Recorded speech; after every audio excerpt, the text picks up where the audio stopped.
Hello, everybody, and welcome to Living the Cult. My name is Alon, I'm Elik. and today we have with us Omri. Welcome, Omri. Hi, hi. Can you say a few words about yourself? Okay, my name is Omri. I'm 25. I live in the center of Palestine, occupied Palestine, Israel, whatever you want to call it. I'm already confused, kinda. Um, and I'm a musician, sort of, I guess. Um, I do music. Okay, amazing. And Elik, you want to tell our viewers about the series, about our guest today? So this is the fourth episode, right? It's going Yes, to be the fourth of the Living the Cult, which we refer to the cult of Zionism. And we decided to do this series to give opportunity to people who are in the process of living this cult, changing living the identity that we had before. To speak, we give the opportunity to speak out publicly about it, and to have some easy and soft way of getting out of the closet of the anti-Zionist, of the anti-Zionist closet. So, and we feel it's important work, and we hope that it will be a good experience for you, Omri, to share your story, to share your thoughts, your ideas. We learn from every person who comes here, and we already had a good conversation to prepare for this interview, and we enjoyed it very much. So I'm sure it's going to be fun and interesting. And yeah, so let's start. Let's jump in. Let's start for you telling a bit about your own process, how you grew up, what is your background, where did you start having doubts about this whole narrative that we all been fed up with. So, do you want to start? Tell us a bit about yourself, how. Mhm. Mhm. So I live in what is called Ra'anana, or what was once called Hirbeit Lazounen. Um and this is a city in kind of the center of the country. Very liberal coded, very American dream kind of um Like a you suburb of know Tel Aviv. yeah, it's very suburb coded, even though my area is kind of walkable. It's very much the whole city is like a suburb. Um, so I used to be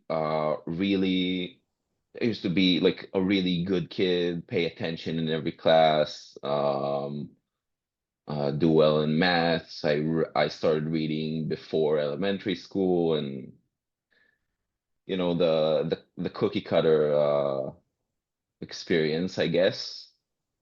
A good kid, Um, a geek. yeah, yeah, and the geekness kind of also played effect.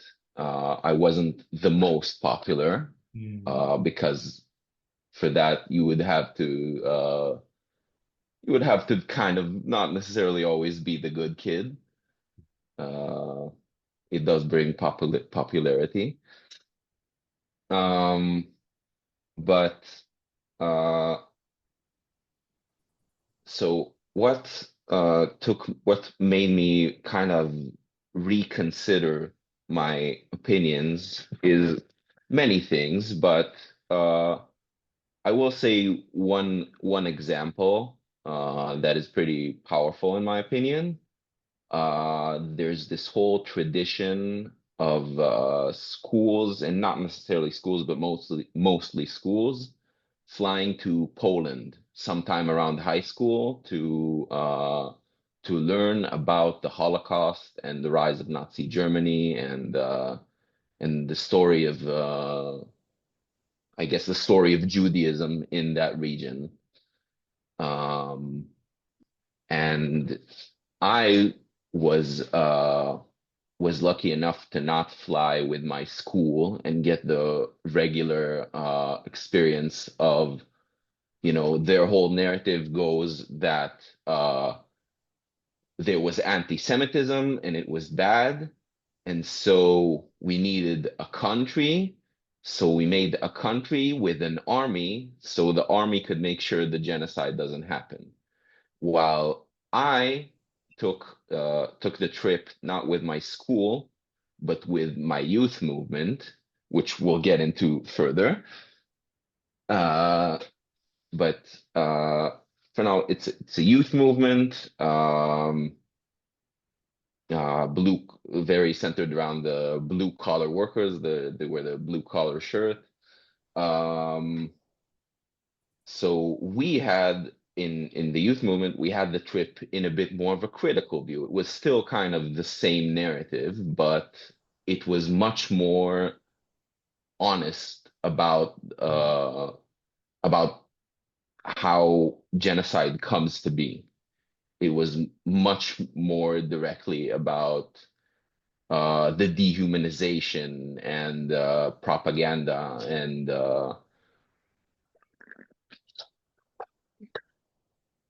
and overall, I felt like I got a less biased experience. I think we should give a little bit of context for our audience about this. It's called in Hebrew, Hamasa lePolin, the trip to Poland. It's the trip to Poland, right? It's a thing that everyone knows about. Not everybody does it, but everyone knows about it.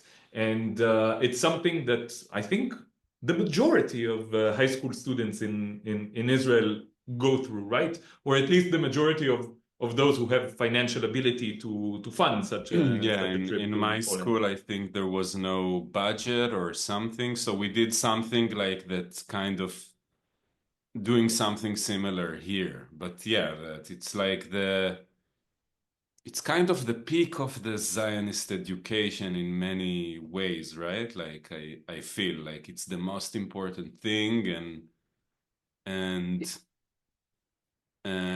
I think it's also because for me, like, again, I was talking about this movie that I saw about what I talked with the interview with Sim. They're taking all of us, and I remember seeing someone who, like, I think he was like a Mizrahi Jew. But can you say which movie? Not Yeah. everyone watched the It's other. called Izkor, Slaves of Memory. Maybe we should put a link to of Eyal Sivan, which I really want to have him on our show too.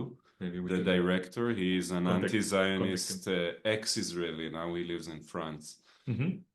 And I remember like seeing one of the kids there who was like from Moroccan background, or like who didn't. But again, about the movie, what is the movie about? Sorry, it's the movie is showing the Holocaust and the not just Holocaust, how the Israeli propaganda system works, and it follows a group of kids from in the time of like Passover, Holocaust Memorial Day, and then it's exactly the time that we're in right now, and he's just documenting it and the process of what's going in the kid's mind in the school.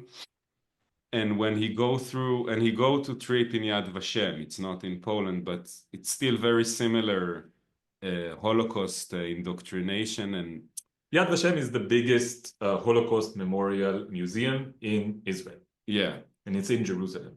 And the whole message is they did it to us because we didn't have a state, and now we do have a state. And the interesting things that you see also, like, I think it was Ethiopian kid or not Ethiopian, or someone from like Mizrahi Jew background. And they say, I feel like as if it happened to me. I feel that it happened to, and it didn't happen to them or to their family. but they feel like it did. Like it's very important that all the Israeli kids, doesn't matter what their background, feels like it's their own personal history. So I think this is part of, I don't know, we can discuss more what is the aim of these trips, but this is, I think, one of it. And Omri, you want to explain to our audience what the trip looks like in normal circumstances when you go with your high school, from your knowledge? From what I know, the students don't pay too much attention and just use the opportunity of being out of the country in a populated European city, and just I've heard of stories of even gambling, it goes very far, but I'm sure most people just stick by, and the most they don't do is just not pay that much attention. But I've heard plenty of horror stories with alcohol, gambling, whatever you want it. Yes, but first let's again we need to remember that our audience is not Israeli. They don't know all these weird things that happen here in the cult, and I think one of the biggest goals of this series is to expose these things. So let's explain like the basics. So the basics is that they take teenagers, 15 years old, 16 years old, 17 years old, and they take the entire school or the entire class to Poland, to a trip to Poland, and you go through extermination camps and concentration camps, right? You go to Treblinka, you go to Majdanek, and the peak of this trip, the highlight of this trip, is that you go to Auschwitz with your class. And what do you do in Auschwitz? You cry, and you take the Israeli flag, and you wrap yourself up in the Israeli flag, and it's a very emotional moment. And sing the Israeli national anthem as well. Don't forget that. Yes, Tikva, the national anthem of Israel. And the moment is so emotional because this is our victory on the Nazis, right? We are still here. We have a state. We are protected by the state. And then we come back to Poland. We go to Auschwitz.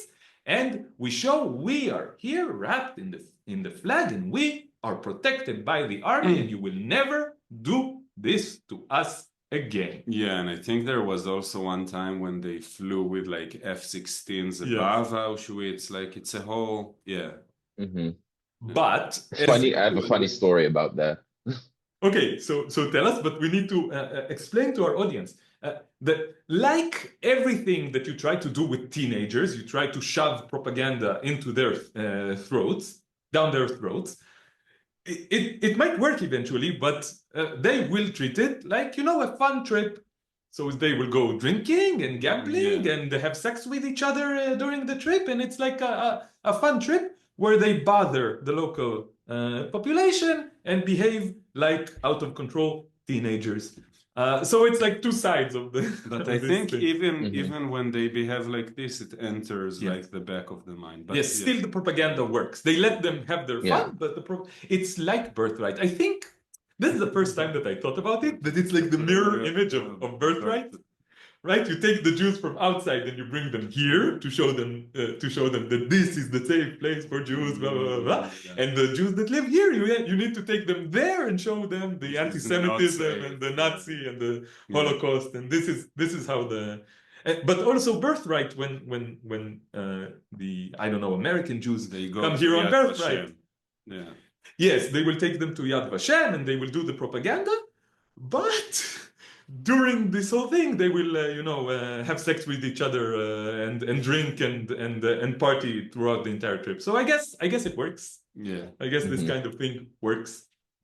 But you didn't go with your school; you went with your youth movement.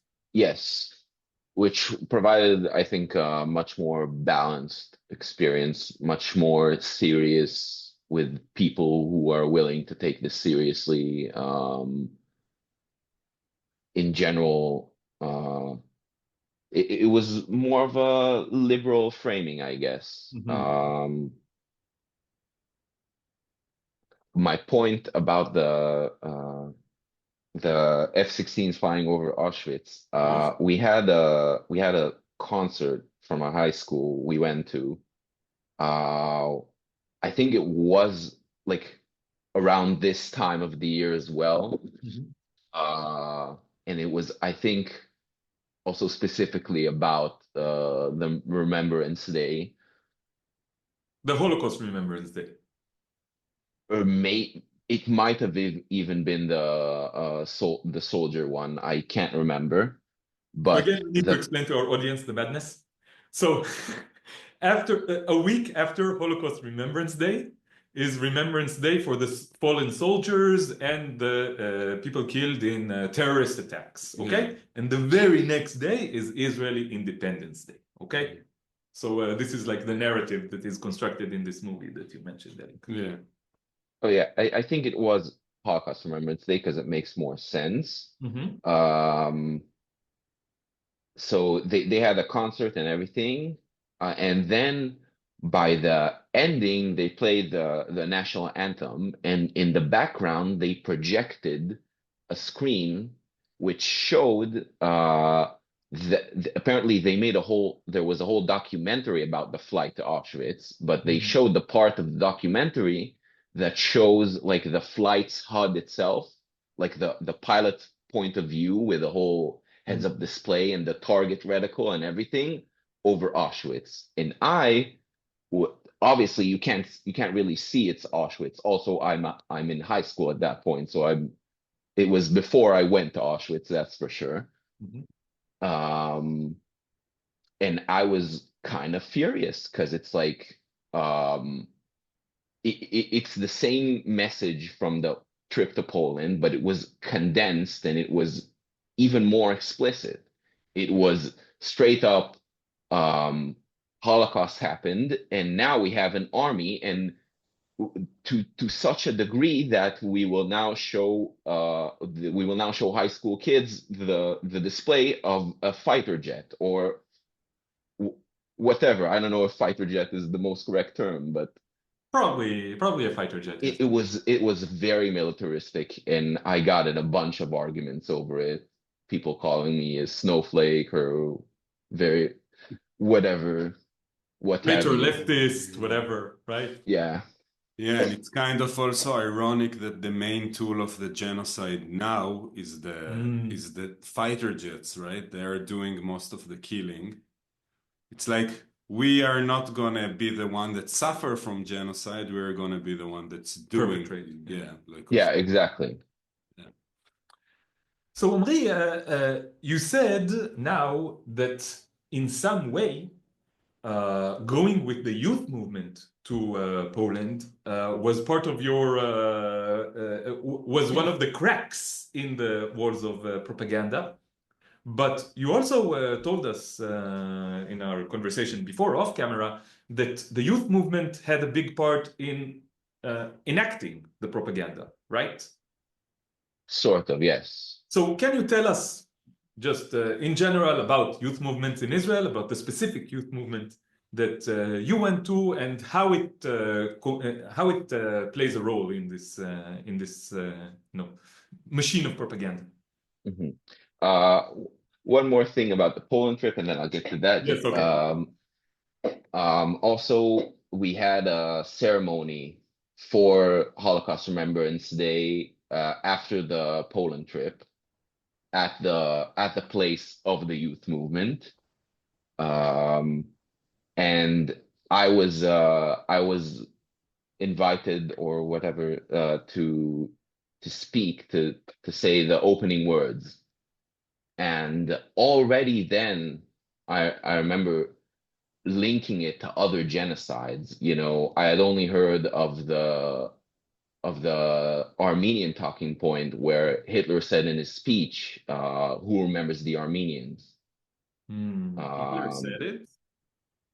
Probably.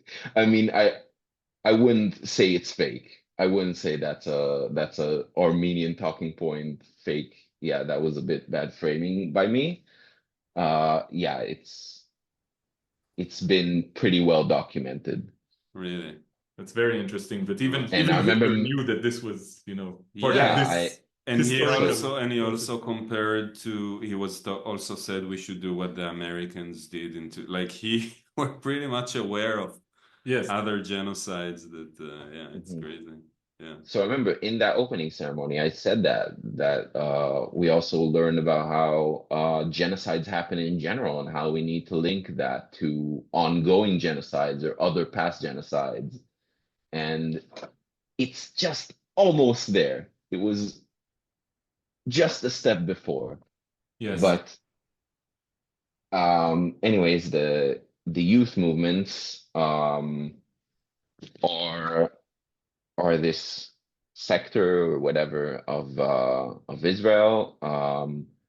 There's a whole bunch. They're varied in political ideology and methods of action even. Most are somewhat s consider themselves somewhat socialist or social democratic, whatever, pro welfare state, I guess. Mhm.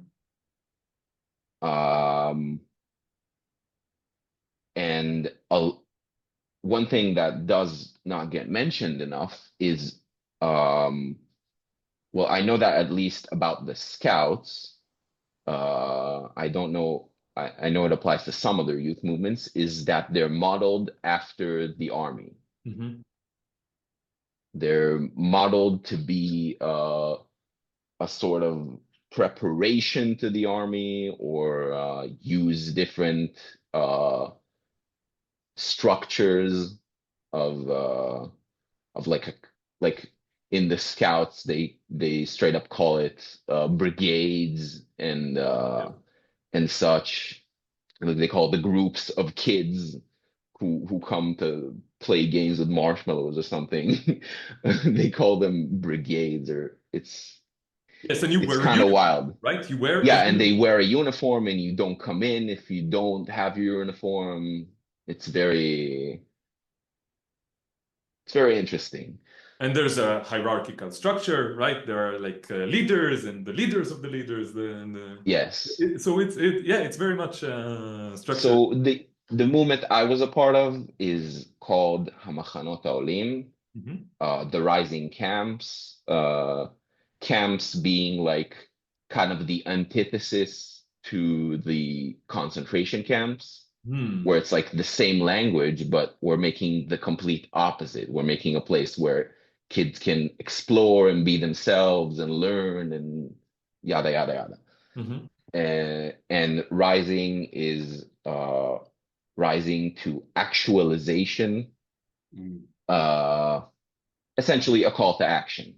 I always thought it comes from Aliyah, like, Yeah, that's the main thing we always get. It's like "אבל אנחנו לא עולים."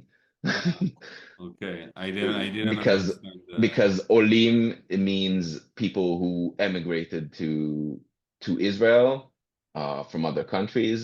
So a lot of the times people got confused, but no, the olim in Hamachanot Olim is rising to actualization. So again, just Anyways, to make sure our audience understands, when a Jewish person emigrates from another country to Israel, it's called Aliyah, which means to rise up. but it's a euphemism for immigration, yeah. Yes.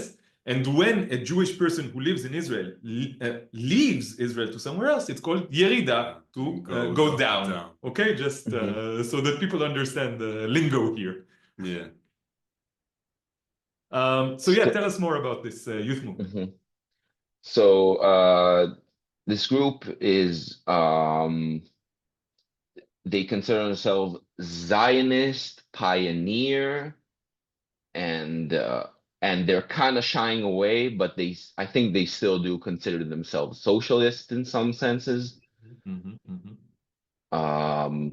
When Like was it established? Is it like as goes in old as the Noah of in Jerusalem? 1926. Oh wow, that's pretty old. Yeah, in Palestine, where when the youth was divided into Hanoar Oved and Hanoar Alomed, Mm. I know just surface level. I tried to read a little more, but it's a little hard to find info. Uh, but there used to be a whole thing where teams were divided into Hanor Oved, the youth that works, and Hanor Halomed, the youth that studies. Yeah. And for all I know, it was a splinter of Hanor Halomed. Mm. Hmm. Okay.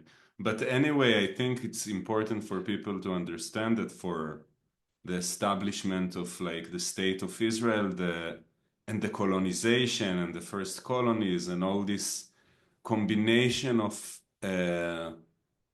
conquering land and settling on the land and creating a community that has socialist values that is mixed with nationalistic values, and then it's very like this movement played like a significant role in the establishment of the state, in creating new Oh, settlements. yes. They're all part under the same, or not all, but a lot of them are under the same umbrella, which is Nahal, which is acronym for Noar Chalutzi Lochem, Mm. which in English translates to pioneer youth that fights. Yes. And Go on. no, it's something really interesting because they're considered to be like the most leftist, right? And they always see them as themselves as different from the settlers of the 67. But actually, it's the same thing without the religious messianic concept, but it's like But the actual messianic concept is there. It's just phrased in different Yes, words, right? even but for the them, it's like we create a socialist utopia. We don't Yes. create. We're not here to to settle the land of Israel to bring back the Messiah. It's different concept, but the practice is very similar, and the aim of colonization is very similar, and it's also like avodah ivrit, right? Like Hebrew labor. Like we do the works in order so that they are not gonna hire Palestinian workers. Like it's interesting to learn about it from historical perspective. and funny enough, the same youth movement I was a part of has a kibbutz in the settlements Hmm. in the West Bank near Jericho. Um, and they do say they're willing to evacuate in a deal. And they do say they're hiring Palestinians for agriculture nearby with Israeli minimum wage laws and not Palestinian laws. So I Very guess that commendable. is, yeah, that is some solace. But I've been there and I've seen like it's still kind of surreal because they still like raise their kids there and they live this ideal life where they're pretty much isolated from cities and it's very um it's very what I think a lot of Israelis would call paradise, but when you see it for what it is, it's very precarious. It's very strange because like they have drills where if they invade and for if Hmm. someone comes to invade and the point is you gotta hide and everything and it's like you raise your kids but then like the day later there could be a drill and you're supposed to act like it's normal that we're all hiding under the windows trying not to make a breath or something like that. It's I think what you're describing sounds really very much like a microcosm of at least a certain part of the Zionist movement, right? That the socialist part of the Zionist movement, that they had like this dream that they would create a socialist paradise in Palestine, and they started communes, but this entire movement, like they were never socialist because true socialism connects the working class of all people, right? And And for them, it was Hebrew socialism. It was national socialism, right? So that kind of movement always had a paradox within it. And I think that this paradox is very much representative of the entire paradox of Zionism. So you can just see it in practice, in that, you know, socialist utopia in a settlement in the West Bank that you described. Just very, very explicit, you know? And so I finished high school.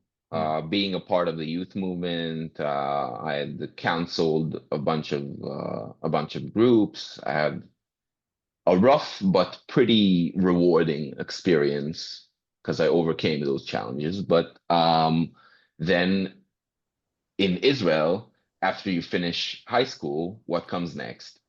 The army. So these youth movements and in general the Nahal umbrella has this well, it's not always Nahal, but whatever. It does stem from it. There's this program called a service year in Israel, where you delay your military service by a year, and during that year, you do some sort of social mission, I guess, in the youth movement or in general in Israeli society.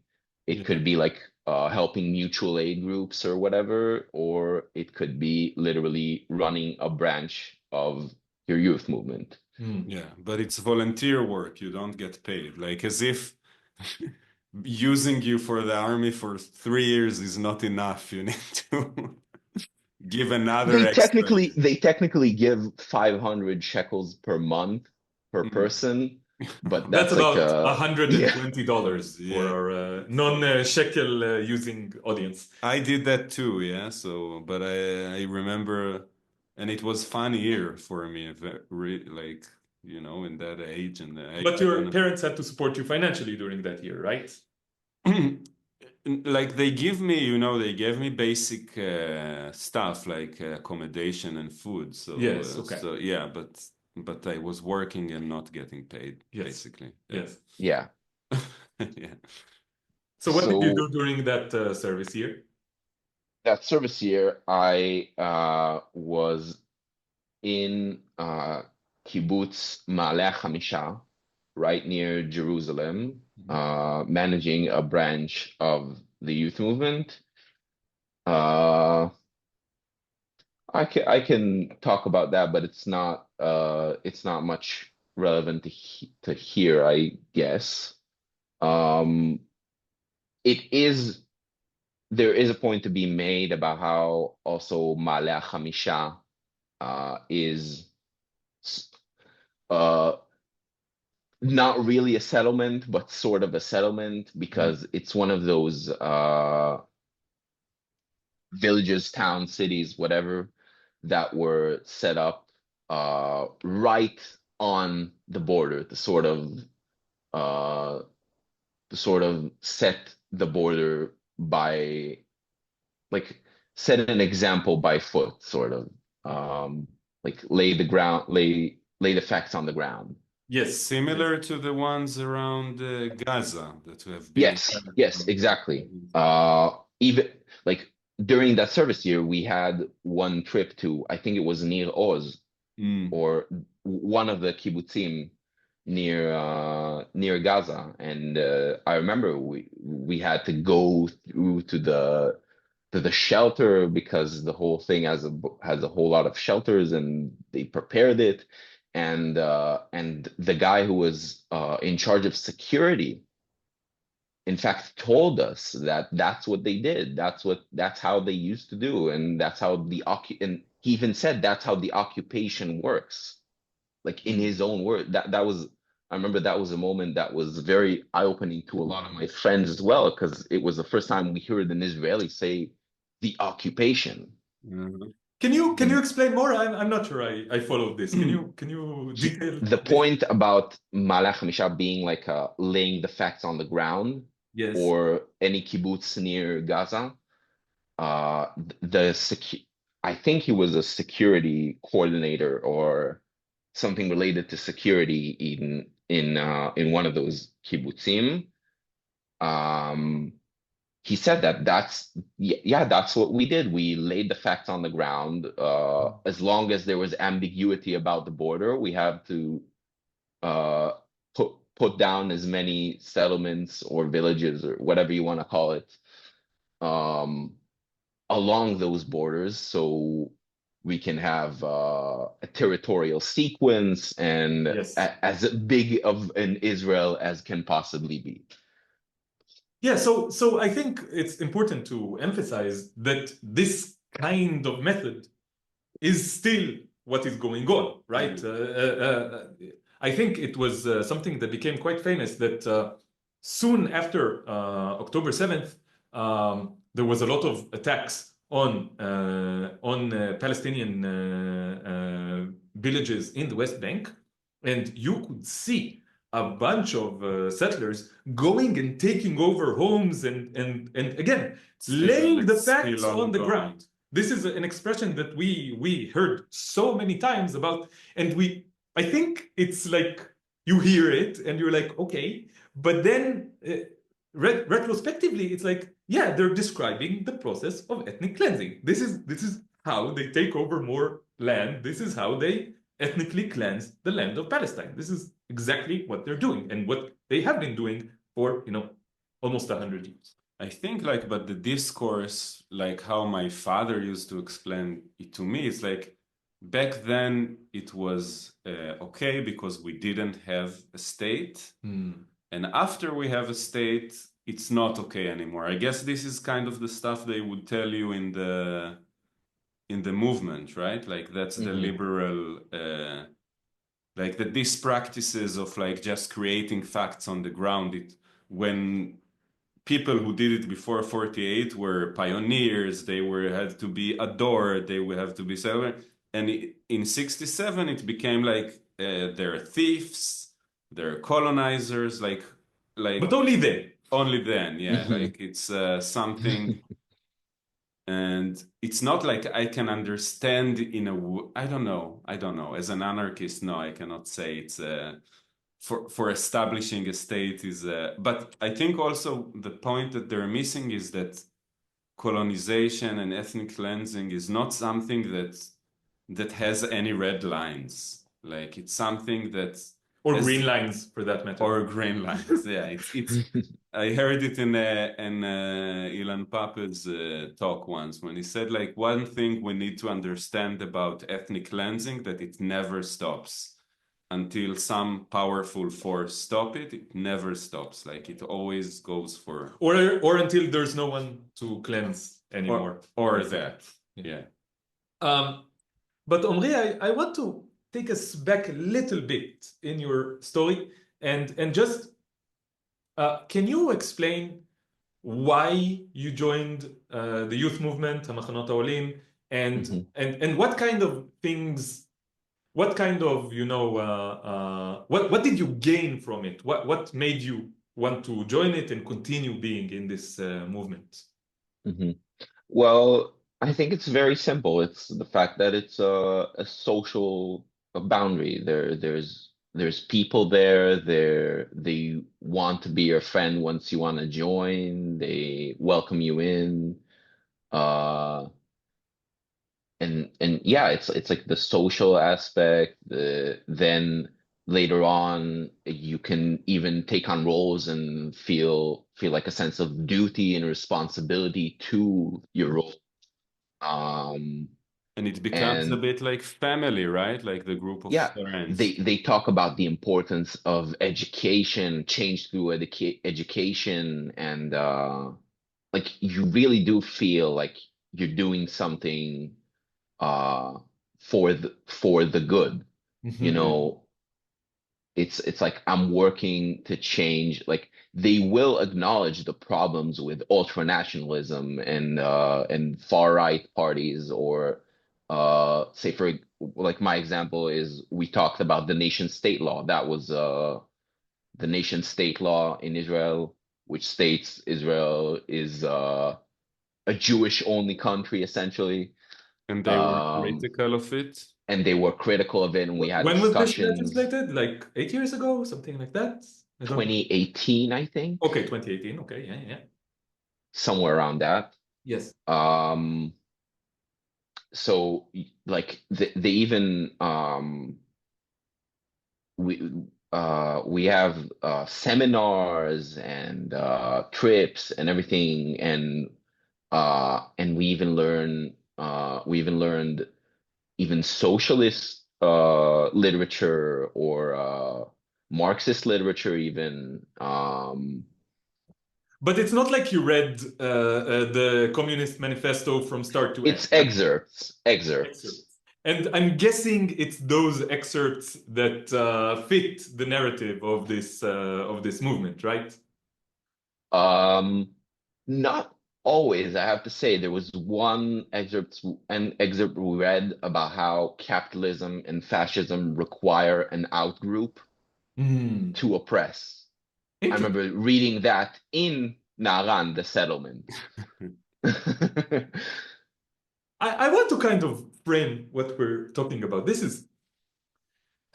So it seems to me like one of the reasons you were attracted to this movement was that there was something, it made you feel like you're doing something good, something moral, something that's productive to society, that helps people, right? And it's critical, and there's some critical thinking element to it. It's like an act of rebellion almost. Like that's how they frame it. Yes.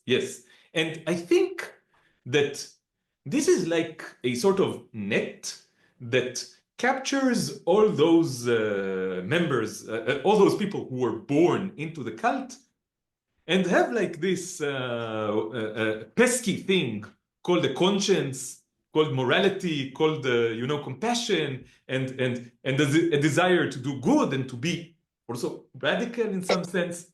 And it seems to me like it's a kind of tool to attract these people. It's exactly like they attracted you, and I'm sure there are many others, and to kind of fence your radical element, kind of fence the way that you want to help. Help, but in this way, not in the crazy ways that those weird extreme leftists want to do, right? Yes, this is exactly a great segue into the continuation of the story, which is after the service year. Okay, I delayed my service by a year, and I did some good by educating children, helping them be together with each other without fighting, whatever. But then comes the time to serve the army, and they prepare us for that as well. And there's this whole process where we learn about the history of the Nahal and read all these Zionist texts about protecting the land, but also with it was also presented as this opportunity to change from within. Like yeah, the IDF is kind of doing bad stuff, but we can't really say it because we get funding from the state. So we're just gonna encourage you to so yeah, we're just sending soldiers, and they're gonna be moral soldiers, and they're not gonna be the bad soldier, and they're gonna change from within. There's a requirement from these groups to send people into keva, or being an officer, really. Yeah. Like an officer beyond compulsory service. You get to extend your service and be a professional soldier. And you're going to create a better army with more moral soldiers who, right? Yes. Yeah, that's the idea. Yes, Yeah, that was something definitely that you've the been framing. talking about, Elik, right? You had the same kind of Yeah, experience, I was right? also in the Nahal, in similar, but in a different movement. And I remember I didn't want to be a combat soldier, so I played a bit nuts, and they made it me a bit like not a combat soldier. But before, in my time in this year of service, they took us to Hebron with Breaking the Silence. Yeah, and they showed us like all the segregation there, and in Hebron, it's like it's the most like obvious apartheid that you can even imagine. Like in many places here, it's a bit more, how do you say? Subtle, Subtle. covert. There, like it's the most screaming in front of your eyes, like the most. And they took us there to show us how horrible it is. But then the conclusion was, we need you to go there and be the moral soldier who who do the horrible job, but respect the Palestinians. Because you see, if we are not going to be there, it's going to be the soldier who is going to beat the Palestinian up and treat them with this respect. And there was guy from the movement who came like here, and he was very high rank in the movement, like not, I don't remember. And he came all the way to my home to convince me to rise up my profile so I will be a combat soldier, because he said we need guys like you there. Like, it's so, and from the outside it looks crazy, but when you're in, it's some kind of make sense. And I remember I was thinking about it. I was considering about it. But then I talked to my mother, and her motherish side said like, no, you're not a combat soldier. You need to be. So from selfish, like not only like she also said, I remember she told me it's bullshit what that means being the good guy. But yeah, that's my story. So I guess people telling you like similar stuff, right? Yes, it was very much about that. And so I went on, sadly, to become a combat soldier in the Caracal Brigade, which is the mixed brigades between, like, one of the few brigades that has men and women serving together. I tried to lower my profile to get into a non-combat position. Again, I but need to explain to our audience. Profile. Yeah. There's a thing Yeah. called profile. When you go to the army, when you're a teenager, before you go to the army, you go to medical and psychological testing, and they give you something that's called the profile. It's a number that's either like 21, 45, 64, 82, or 97, right? I got to, and 97 is like you can go to all combat soldiers. 82 is you can go to the low-key combat soldiers. 64 is you can be like תומך לחימה, how would you say it? Like you can be in a base of combat soldiers, but you wouldn't be a combat soldier yourself. Yeah, you would do like office work or stuff like that, or menial work. And if you have 45, then you can still volunteer to be in the army, but you're not obligated to go to the army. And if you have 21, you just can't go to the army. It's just you're medically unfit to go to the army. So what was your profile, if you want to tell us? My profile was 82. Okay. I tried to lower it through my allergies, but I was told it would lower it. But the doctor gave me a choice. You did forget one grade, which is 72, which is pretty much the same as 82. I think it's new. I think it didn't exist in my time. Maybe. Yeah, I was 64. Yeah. So I was 82 at the point, and I was trying to lower it, and the doctor told me, like, if you want, I can lower it to 72, but if you want, I can just leave it at that. And that was a turning point, because that profiles 82 and 97 from the service year would go on to be in the 50th Brigade of Nahal. And those 72 would be in Caracal, which is the mixed brigade. So I I chose to lower it because I didn't want the more intensive service of the 50th Brigade, who who are even sent to settlements in Gaza sometimes. While my service in the Caracal was luckily The border just with Egypt, right? yes, the Egypt border, which was uh, I have some experiences from there as well, but it was mostly quiet. What was your job there? What was your mission?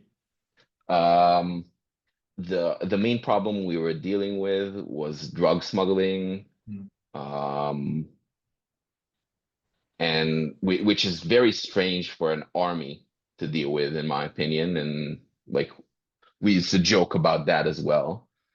Tell us Um, some of the jokes if you remember. uh, it's just like, what the fuck are we doing? It's like, it was very funny because we could see how much of a joke the whole thing was. We would have we would have these tours required, we would have these siurim, like armored patrol pretty much around the border. Um, and and eventually you'd find a place to camp down, and our experience was so alienated from the so-called vision of protecting the border with our mighty army. We were just eating snacks the whole time, wanting to play games, listening to music, just Basically, a kind bunch of of, teenagers hanging out, but yes, with it was what uniforms you'd and guns. expect. Yes, pretty much. Ve Huge amount of desperation because you don't see your home for a while, and Yeah, boredom, you having to know, deal with boredom, right? from my whole army experience in general, I kind of took that the army was built like the army is kind of a prison. You can either refuse the service and take this prison sentence right away, or you cannot refuse and be in a freer prison service, in a freer prison, but which is you're in service, Yeah. but it's kind of like still a prison. You don't see your family that often. You Yeah, and can't somebody is leave. owning you and owns your Yes, time. Yeah. I you are never understood literally it why refusing and going to the army is like a thing, because anyway, like army is kind of a prison, so why is it like it's a prison within a prison, right? Like army yes. prison. Yeah. Um, so one time we had a patrol, and we were told to go up to the fence, and on the other side of the fence are Egyptian guards, who we learned were are actually Egyptian prisoners who were offered that same deal, who were offered either stay in the prison, or you can volunteer for to protect the border and even get some salary, maybe even get to see your family once in a while. Mm. For them, it's like an upgrade. Mm-hmm, Mm. mm-hmm, mm-hmm. Um, and I just remember we saw one of those guards, and we started talking to him like about the conditions, the everything, and like how we're angry that we only get shitty food and not a lot of food, et cetera, et cetera.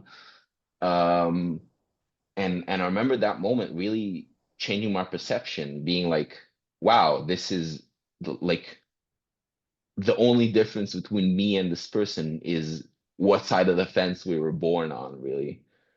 It's like the exact same thing. Like we're still kind of more privileged, but it's eerily similar. Like at that specific moment, you weren't really more privileged. You were doing the same kind of thing in the same kind of context, right? Yeah. Yeah. Um, and so that the service of being in Nachal and doing a service year is a bit of a special it's a bit of a special service because you do a year and a half of combat service, and then you do a year of serving in an education role, of education in the civilian population, and then in my time it was still that men or guys, whatever, would have to serve an extra time after that year of an educational role. They recently changed it to have the year be the end of the service, the educational year. They call it Perek Mesima, chapter of mission. Yes. Um, But maybe we should give a little bit more context for audience. As far as I know, you know much more than me. It's like this program, right? And it starts from the youth movement. You join the youth movement when you're like in middle school or high school, right? Or even elementary school, right? Even elementary school children sometimes go to the youth movement, right? yes, from fourth grade.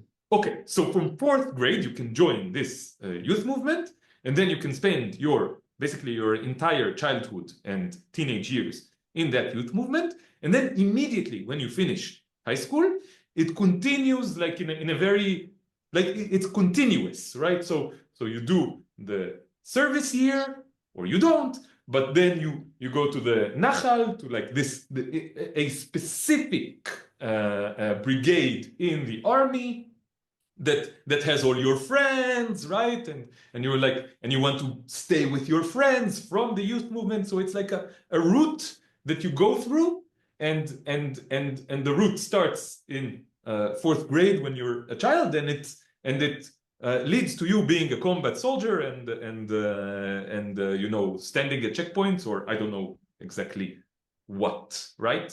Mm-hmm. Yeah, luckily my service was very non-consequential. Most I did was kitchen duty, but but I have heard of my group in the youth movement. They decided that all the men who were destined to serve in the 50th, which is more intense combat service, would be transferred to Caracal, which is the mixed unit, less intensive service. So I didn't have direct friends serving in the 50th, but I have heard of friends, and I have heard plenty of stories of like you brought up Hebron. I heard later, in a later role, I got into a base where there were more Nachal soldiers, where there weren't supposed to be, but there were Nachal soldiers, and like doing my same route.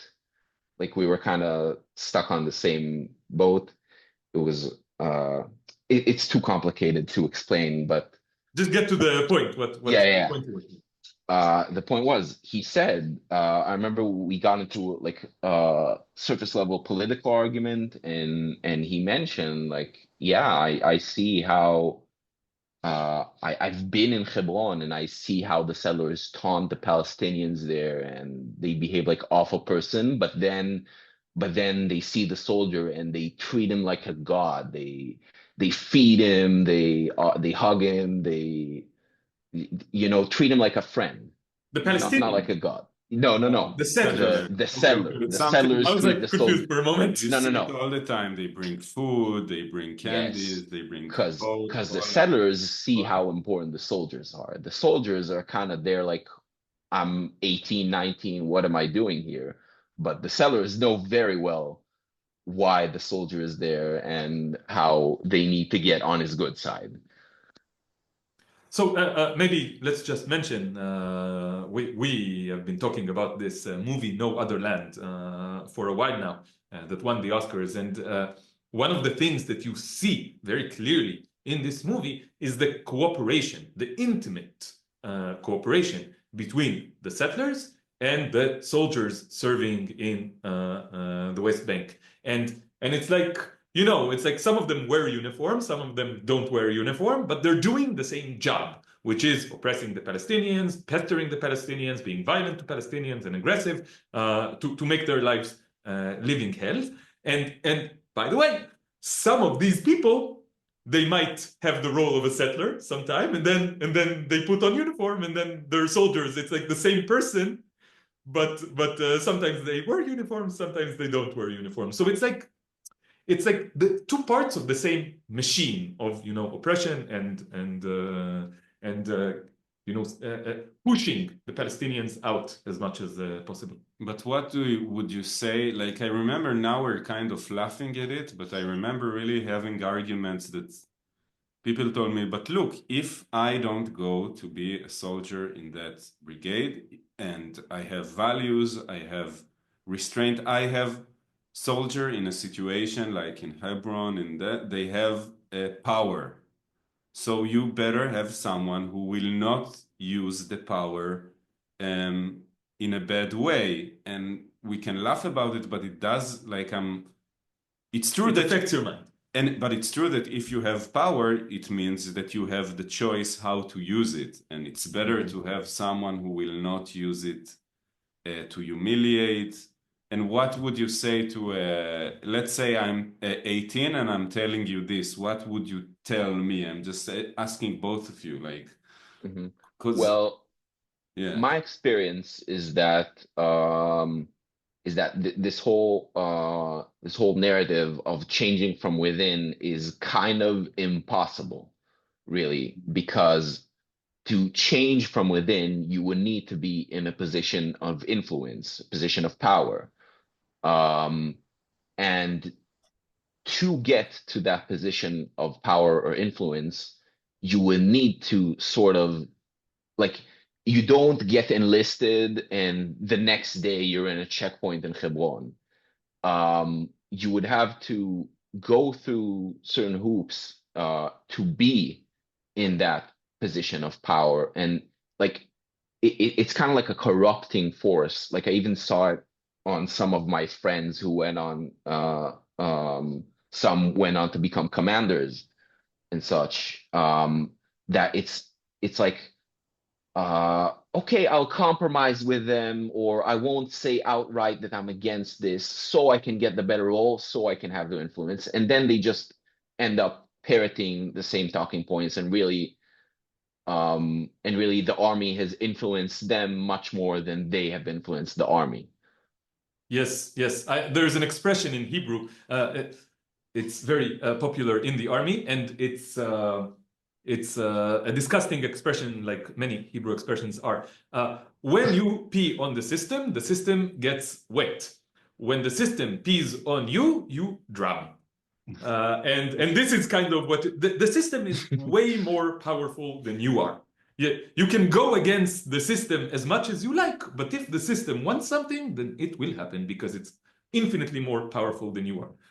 But I have another point to make about this question that you asked.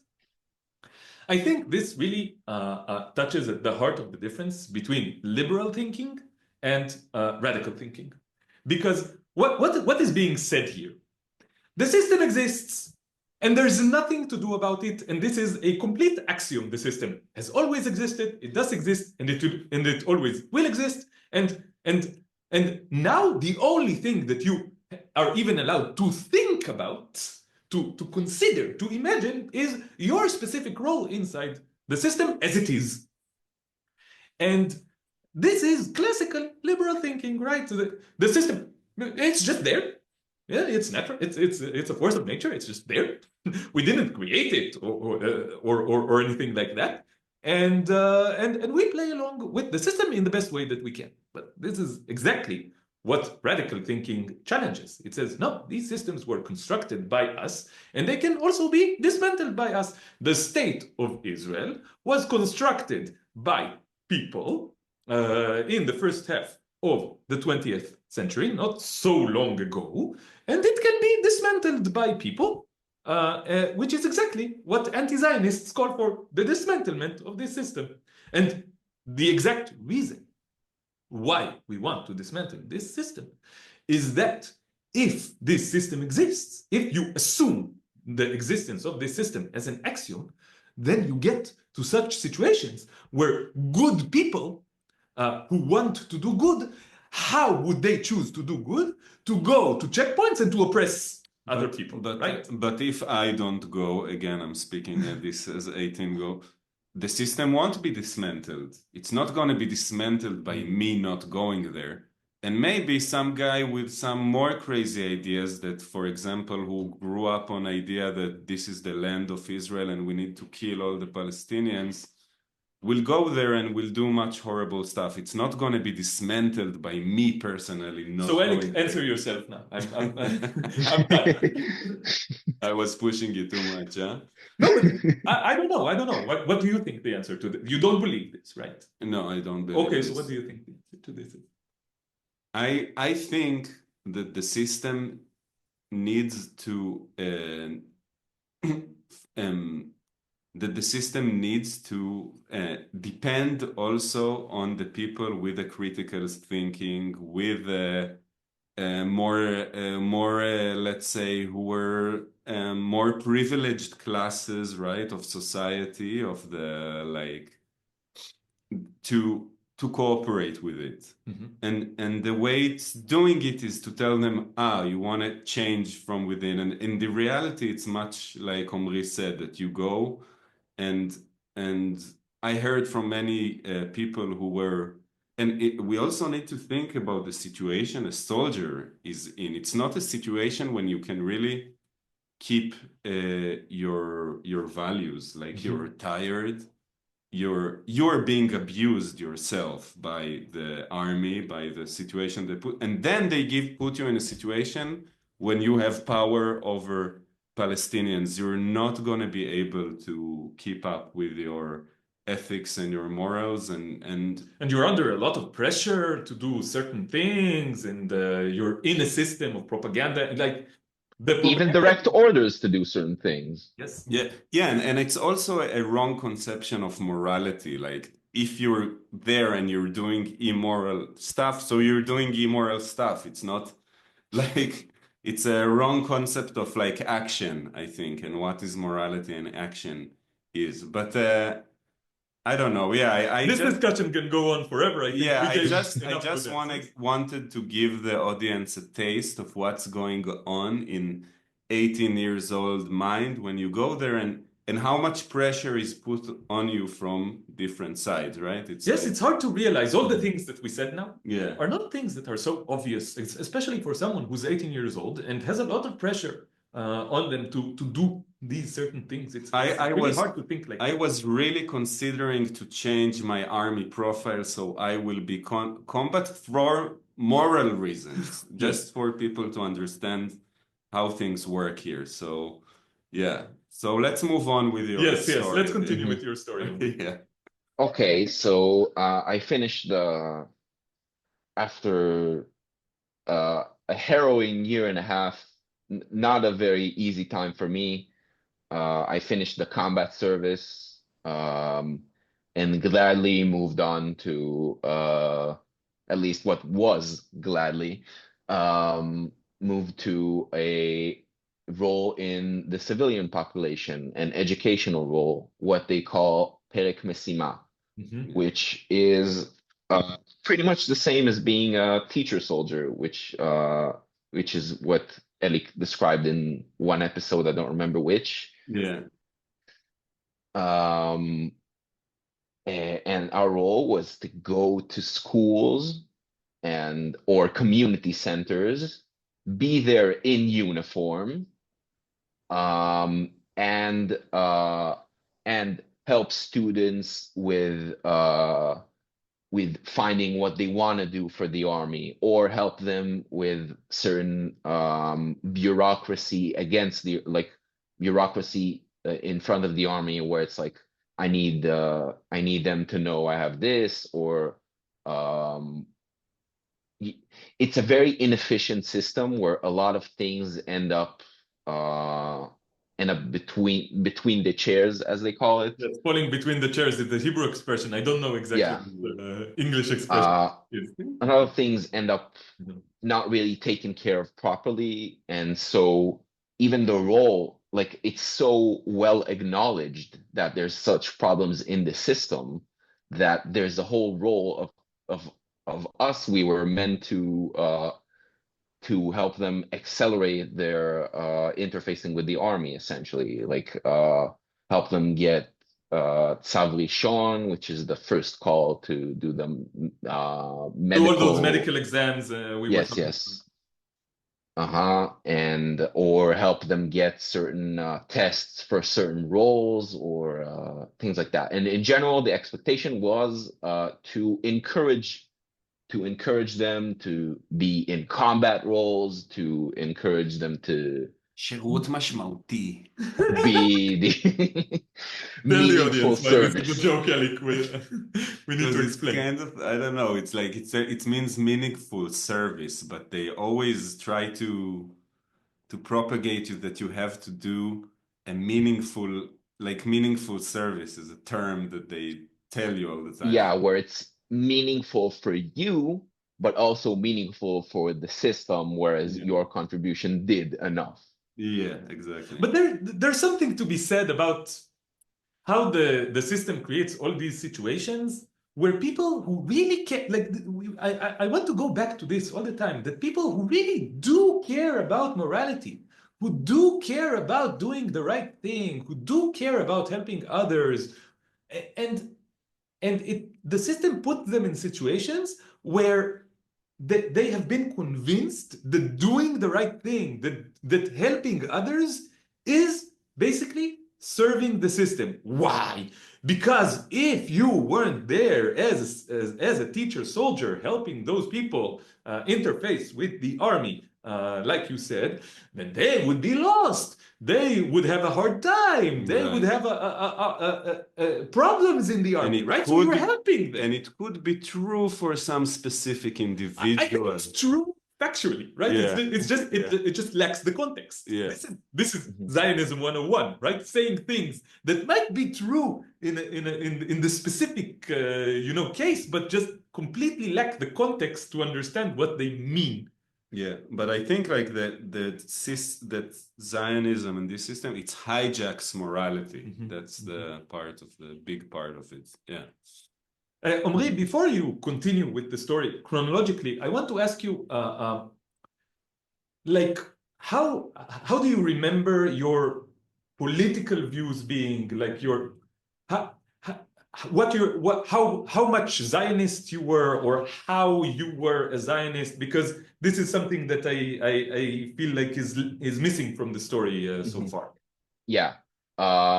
So I think at most of my life, I was kind of liberal Zionist, where we're doing bad stuff, but that doesn't mean we should be eliminated, or like, I kind of knew that something wasn't right.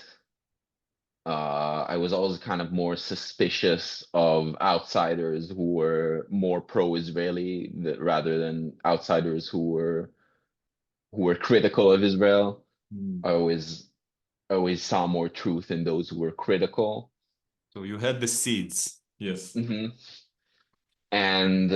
And I was kind of sold to this idea of being a moral soldier, but my service in that combat role really showed me how much of a shit show, sorry for the French, it really is. What were your political positions outside of this, like let's say economic or I don't know, social? I'd say pretty hard left. Like, I was not very outspoken about it necessarily. I think that's more of a personality me thing. But yeah, like we read Marx in the youth movement. I had really internalized the idea of the economical impacting the social, like how the way we manage our economy impacts the way we treat each other socially. Um, but in the army, then during that time in the educational role, I was starting to shift even more left. I had also started watching Hasanabi. Shout out Twitch He is TV a slash recurring, Hasanabi. recurring I've character been in this series. starting to appreciate him more and more from like Yeah. because of our episode. Uh-huh.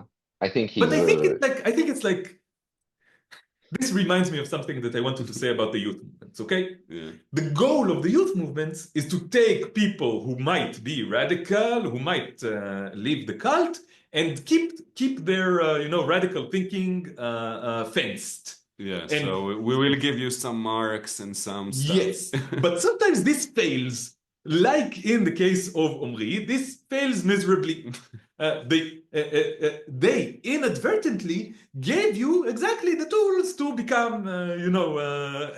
truly radical yeah, towards exactly. That's what I like to say. I paid attention in history class, and so like in the Israeli state approved history curriculum, there's the whole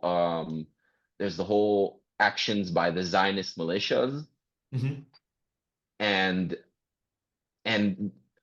I'm skipping a bit, but it's still an important point to make for me, that like very like lately around the past year or two, I've started realizing how much we had our Zionist militias, and the Palestinians, they also have their militia, Yeah. like we became a nation, and we annexed those militias into our own army. It's like, why are Israelis so shocked at Palestinian militias existing, or the prospect of a Palestinian state despite those militias, where it's like, we did the same thing. We handled that problem. Yeah. Like it's in our history. It's Yes. you just got to pay attention. Yes. Yeah. It's Um, interesting that many things are in front of your eyes, but most of the people and most of the students don't ask, including myself. Sometimes I look backwards and I was like, how was I not asking more Yes. question? I did Yes, ask some question. I did have this eyebrows raised, like you described. But sometimes I look back and I was like, I was thinking more highly of myself as a critical person, but Yes, but that's the way it is something that needs to be acknowledged, that this fucking works on the vast majority of people. Just statistically, this worked for over 99% of Israeli Jews. It just works. And it's weird to think that it works, that they can put things that are the truth, the ugly truth, in front of your eyes, wrap them up in some thin veneer of something good, and you will just not see it. You will just not see it. It's baffling, but this is what happens. And this reminds me, I need to tell our audience a small secret, that I also grew up in Ra'anana, and in our previous conversation that was not recorded, we found this out, that we have very similar history. And I remember that every day I would go by this building of Hamachanot Ha'olim. I didn't go to the youth movement, but it seemed very innocuous to me. It seemed like, okay, there's a youth movement, and they go and they have their fun, and I don't want to join it because it felt weird to me. I don't know, maybe I felt something, but I was like, okay, I don't want to go there, but they can have their fun. And now I think back, and I'm like, fuck, this is like part of the system. This is like an integral part of the system. And when you said what Nachal was, you said, what is the acronym for Nachal? Nor Chalutzi Lochem, which means fighting pioneer youth. I didn't even know what Nachal meant. And I never asked myself until now. Now it's like too late, but it doesn't help me liberate myself, because already I did the work. But now I'm like, why did I never ask what Nachal was? Yeah. But you know, it's kind of, I read a few days ago an article of somebody who writes, how can people dare say that Zionism is colonialism? Just another article of that type. And I'm like, it's in the words. Like, Noar Chalutzi Lochem. It's like pioneering. It's like they come, they colonize. It's exactly like and the they fight. pioneers in the US, In right? the US, it's in the language, it's in the street. Every street, second street here is the colonizer, Kovshim, you know, Yes. every, like, so why are you, and then people say, how can you say it? And it's, I think when you're in it, it's like both in front of your face and it's both invisible at the same time. And I don't know, and when people write articles like this, like when you're out, it's like, come on, dude, it's like, they were saying that this is what it's all about. Like you come and you take over an already taken land. That's why you need to make these settlements. That's why do you need to conquer if it's an empty land, right? Like if, Yeah.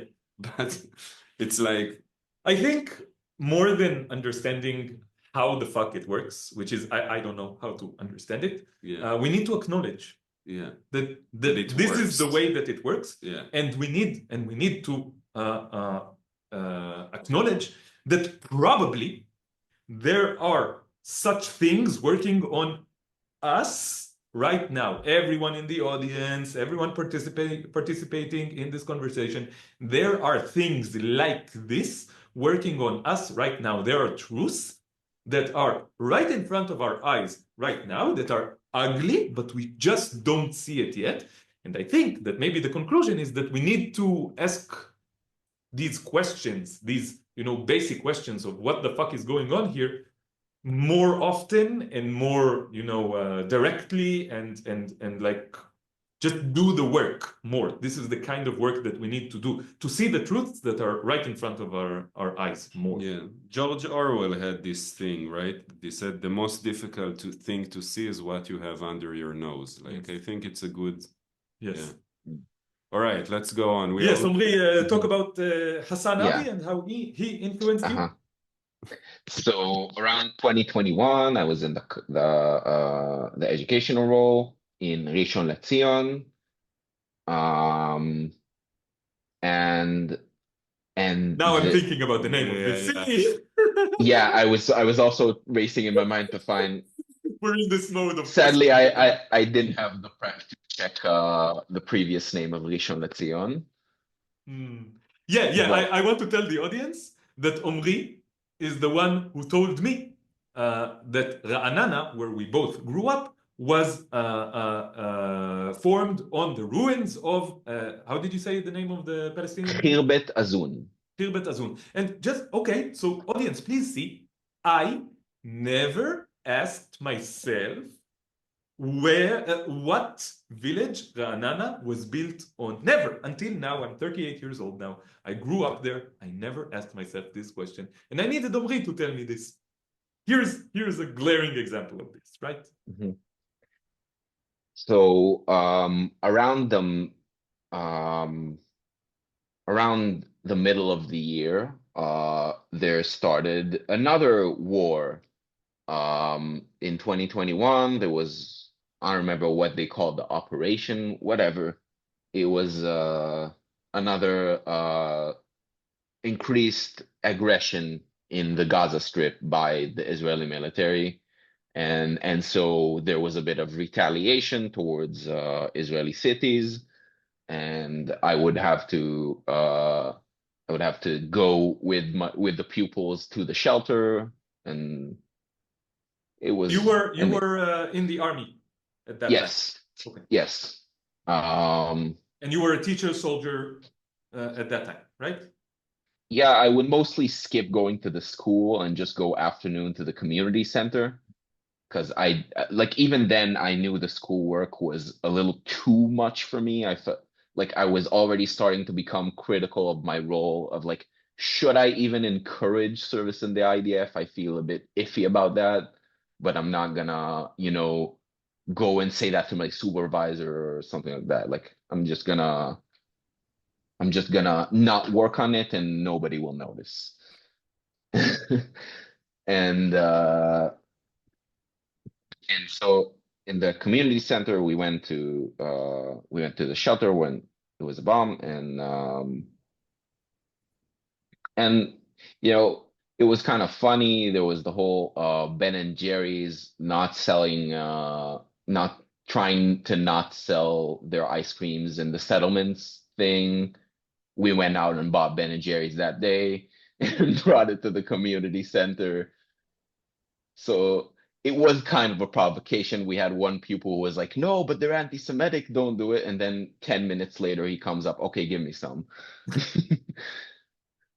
But my point is not that. My point is, around that time, I was also starting to watch Sanabi and getting introduced into more radical left thinking. And I remember seeing an image on the internet of an Israeli soldier with his knees on the back of a Palestinian's neck, juxtaposed with the image of the police officer arresting George Floyd. It was also very near the eruption of the whole Black Lives Matter movement, and I felt myself very much wanting to support that. And so Yes. I saw that picture and I saw the soldier, the equipment that he had. It was the same equipment that I had used in my combat service. And seeing that just, I usually don't react. I usually am very composed, but seeing that really turned my stomach. Wow. Really, I was kind of nauseous for a bit after seeing it. Like it was visceral, That's like the power of images, right? Of mhm. pictures, of Yeah, exactly. Like also I had recently watched no uh to cut off from 2021 to recently I had also watched No Other Land, Mhm. and I'd always known that the settler violence was kind of bad, but seeing it that viscerally in film and like seeing the whole context of it really shines a new light on it. Yes, yes, we had. Really. I think we both had the same kind of reaction. That like mm, seeing it is something that's different from like hearing about it and talking about it. So back to 2021, I was seeing that image and I was very shocked, very shaken to my core, and I was also like I think it also contributed to some I had been slightly struggling with my mental health, and so I would over the course of a few months, I would try then begin to try to get a mental exemption. Like I was in the point where I'm like, okay, I'm gonna try and do the least service I can, or maybe even get out. Although getting out was very much like a far-fetched dream at that. Like it seemed very far-fetched. Now I know it should have been that really, but I had worked and successfully gotten a mental lowering of the profile. They call it kshayei staglut, mm, struggles of adapting. Yes, and then you Um, are deemed unfit to the system, right? mm. yeah, um, and so pretty much like Maybe I it's the did good finish thing, the right? When you cannot adapt, like it's the best thing that somebody can say about you that you have kshayei staglut. Yes, yes. It's difficult yeah. for you to adapt to an oppressive system. Good. Yeah. Mhm. Yeah. So that lowered my profile to not be a combat soldier after I was done with the educational role, and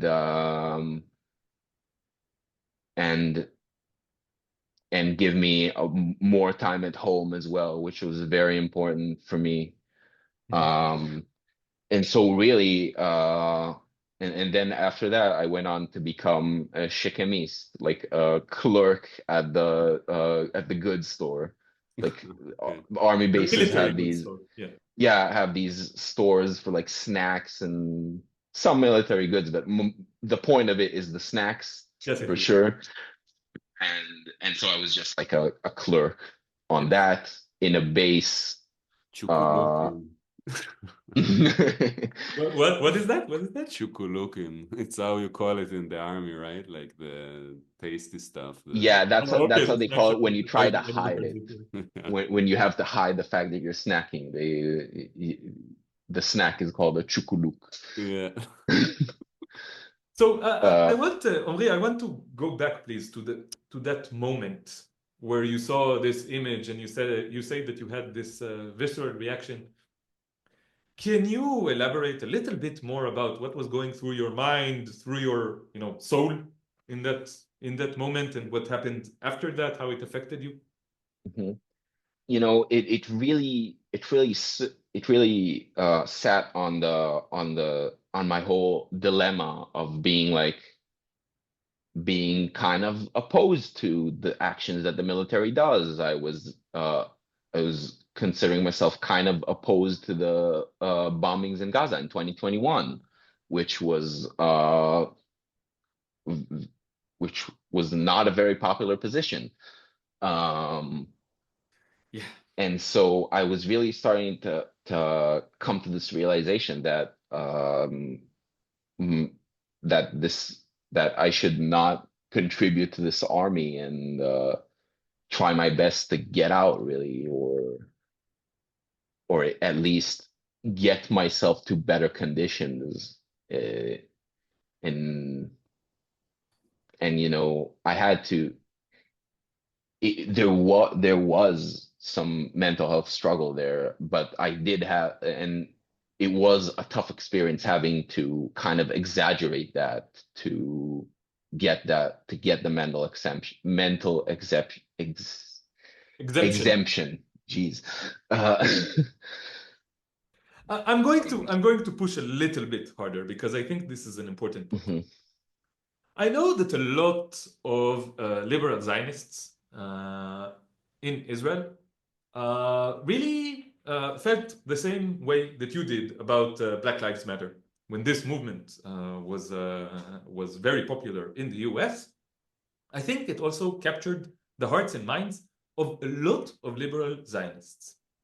And unfortunately, the vast majority of them did not make the kind of connection that you made between the oppression of Black people in the US and Palestinians here in occupied Palestine, which is in many ways way worse, right? It's way worse, but still, they couldn't. They were like saying all the right things about BLM, but just the oppression of the Palestinians did not connect for them to this.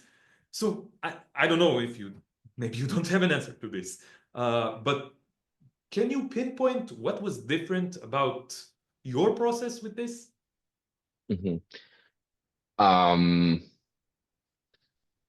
I think in the earlier parts it was less of me seeing like the Palestinians' conditions and such, and seeing how awful that was. It was more like it was kind of more on the side of the Israelis, or like it does connect to how the military does unjust actions, but it's not really the center of it wasn't really the oppression of Palestinians for me, sadly. It was still kind of centered around the oppression of Israelis, and like it is from a concern, but I feel like it wasn't from, like, it took me a while to realize the impact it had from a pro-Palestinian perspective rather than a general leftist perspective, I guess.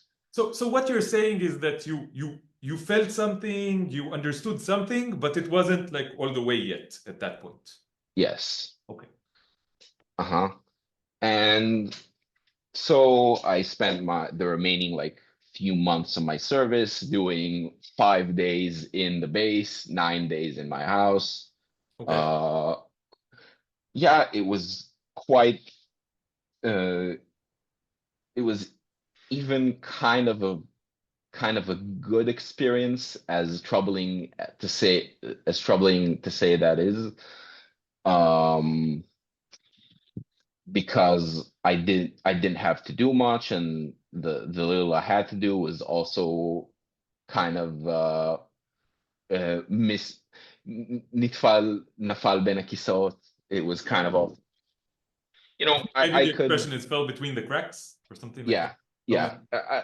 Like I had the privilege of not really having to do work while still being considered a sort of worker. Mhm. Um,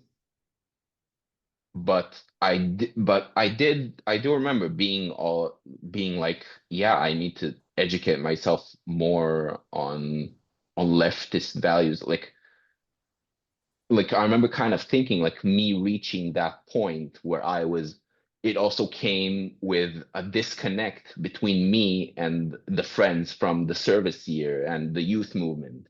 It also followed a sort of divorce of that group.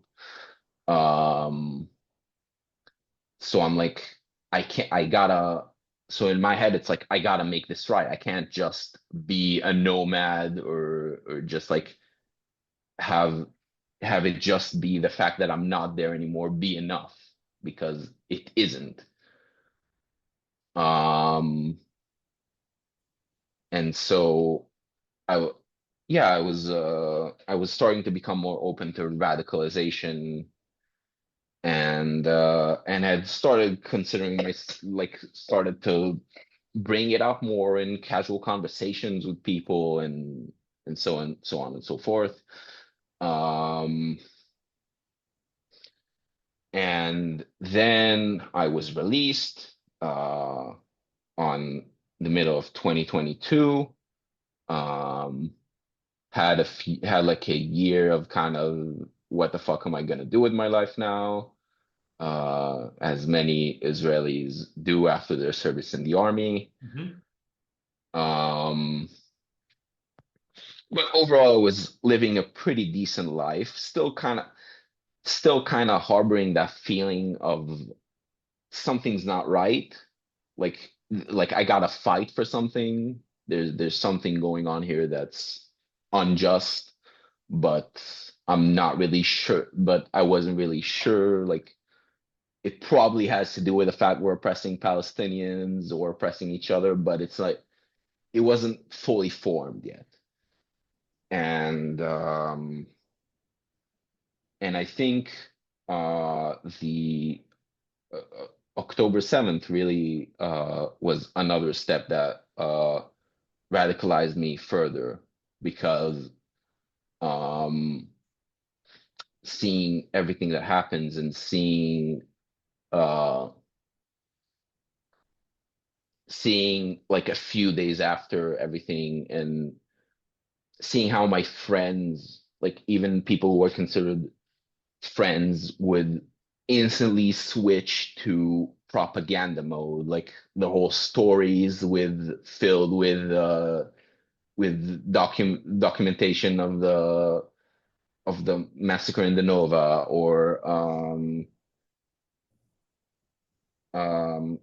it filled with Zionist talking points, like even like really close friends who were not part of the movement, and who I felt like have views similar to me.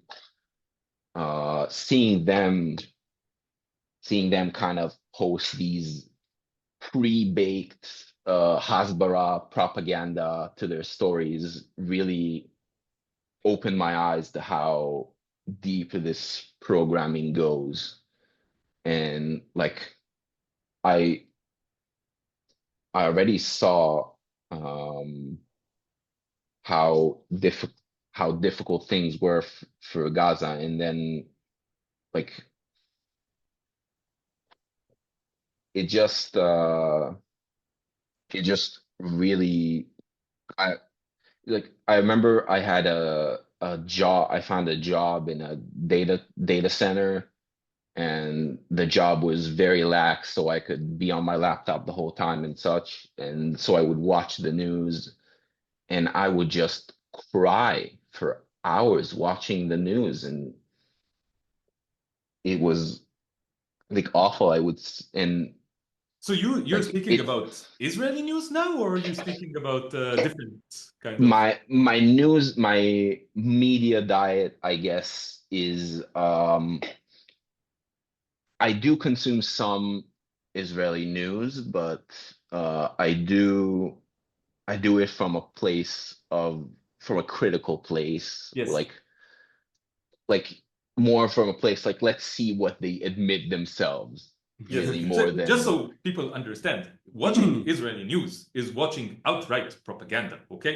Israeli news, Israeli mainstream channels is just a branch of the machine of propaganda of the Zionist cult, okay? This is one of the main ways that people are indoctrinated in this cult because everyone watches the mainstream news and the narrative is presented in a very, very specific way. They show some stuff that's going on in Gaza, but the angle that they show it from is the militaristic angle, right? The whole analysis is I think Haaretz started now, like in the recent months, to show like I even think they speak about like I don't know if they said the word genocide, but it's getting like they're way more critical than they used to be at the beginning of like the genocide in Gaza. Like, but Haaretz is a very niche. It's also considered traitors by mainstream Zionists. Okay, and even them are not. It's not like they're super radical. They're just saying a few things sometimes, right? no. They can allow criticism, but they don't criticize. I don't know if they allow criticism of the whole Zionist framework. That's not, but yeah. So I was seeing these news, and the news I was seeing, like, it was very diverse. It was very diverse. I would see, I would see both Israeli news and some international news, and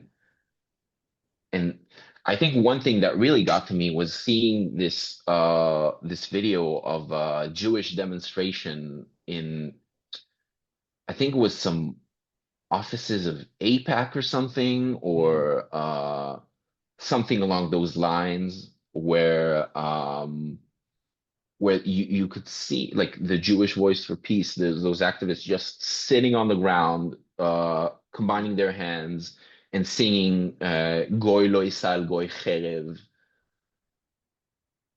which means, I don't know what goy directly means, but a person Goy shall is not. people, I think. Yeah, I guess like one person shall not draw a sword on another is, I guess, the like an anti-war sentiment. Yes, anti-war sentiment, and it's from the Bible, right? Mhm.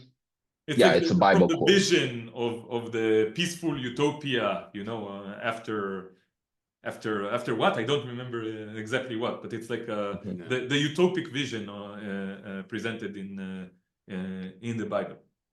Yeah, and seeing those protesters get like roughly handled and evicted by force by the police, it was truly awful, and it really made me see how this is not at all about Judaism. It's like the state of Israel, and like the state of Israel, what it does is not about Judaism, and what people do in retaliation to the state of Israel is also not about Judaism at all. And I think it's that's very interesting what you're saying, because I feel that once you get to a certain point where you're not completely blinded to reality around you by the indoctrination of the cult, then seeing the reactions of people around you to what's going on and seeing the reaction of the system to what's going on, this has the effect of radicalizing you more. Like I know for a fact that my girlfriend, we met on March of 2023, okay? And I told her immediately, I'm anti-Zionist, and she was like, yeah, but I'm a Zionist. Okay. And then we would talk about it a lot. And on the 7th of October, she was still a Zionist, okay? But then she saw that she would tell people, but I'm against murdering children. Yeah. And they reacted to her as if she was insane, okay? Or you know, violent for objecting to the murder of children. And I think that this was like a sign for her, oh, okay, something is deeply wrong here. And this kind of pushed her over the edge. And I think that some weird mind virus that yes. Yeah. And I think you're describing something similar, right? That the very reactions of your Zionist friends made you realize that something was deeply wrong here, that the reaction of the system to peaceful protesters made you realize that something was deeply wrong here. Is this an accurate description? Yes. Also, something I forgot to mention was I also earlier had gotten kind of active on the judicial reform protests, and I was slowly starting to be critical because there was no mention of Palestinians, because one of the talking points I remember being, we need to keep our judiciary independent, because if we don't, then the ICC in Hague will come for our soldiers. And I was mind blown by how this is supposed to be the left position. Yeah. Yes, yes. Can you give our audience some context about this movement, these protests, and what they meant? I'm not the most fluent in what the actual policy is, I will say. Like, I wouldn't qualify myself for an explanation on that, but the gist of it is the representatives in the Knesset, in the coalition, feel that their law propositions are being blocked by the High Court too frequently and too often, and that's probably what their voter base feels like. And so they proposed some sort of reform in the judiciary, which would require judges to be also appointed by the Knesset members or something like that. Like, just to weaken the power of the courts because they're too leftist for their that's the gist of it. Yes. And this sparked a huge protest movement across Israel, which had started a little earlier than that, but really these laws were an incitement to further these protests. And it's kind of the protest of the liberal camp against the overtly fascist camp. Yeah. Sometimes I heard Ilan Pape framed it as the struggle between the state of Israel and the state of Judea. Yeah. Yes, that's also something that was brought up. Yeah. I think we need to explain that these are people who, in many senses, they weren't politically active before that, right? But then suddenly, because even Netanyahu was doing all kinds of stuff, not real political stuff, but things that have to do with like the liberal democratic procedural, structure of the state. And they took offense to this, and then they started getting highly political and going to the streets every week, right? Every single Saturday in the evening, they would go in the hundreds of thousands to the street to protest this. But if you would mention Palestinians, the occupation, not to mention, anti-Zionism, there were people who tried were violently kicked out of this protest. Yes. This protest was not about the Palestinians, and I think that when we look at the protest right now, the anti-war protests right now, then this is a continuation of the same kind of vibe. It's the same people, it's the same structure, it's the same vibe. And the vibe is, we are against Netanyahu. We don't want to end the war because of Palestinians. We want to end the war because it's hurting us, because we want to bring the hostages back, because there's the financial price of the war is the economic price of the war is too severe, stuff like that. Even in those protests where they are against the war, if you would say something about the Palestinians, still it will. Why are you making this political? Right? This would be the sentiment. Even though now I feel there is more, like there's the people who are holding the signs. Did you see it, Omri? Also, all the people who coming and holding the signs with pictures of children in Gaza, and it's getting more and more people joining it, which I don't know. I wonder if it's a sign of more waking up. I think it's, I don't know.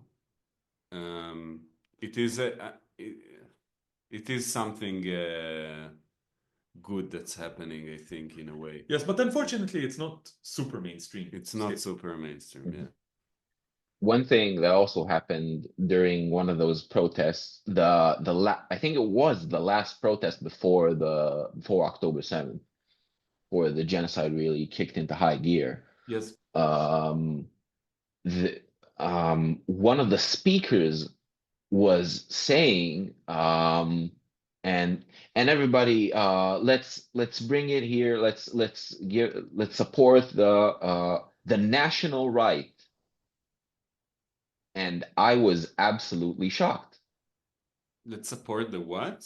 The national right. That's what they called it. Like the Hayamin Halaumi, Machane Hayamin Halaumi.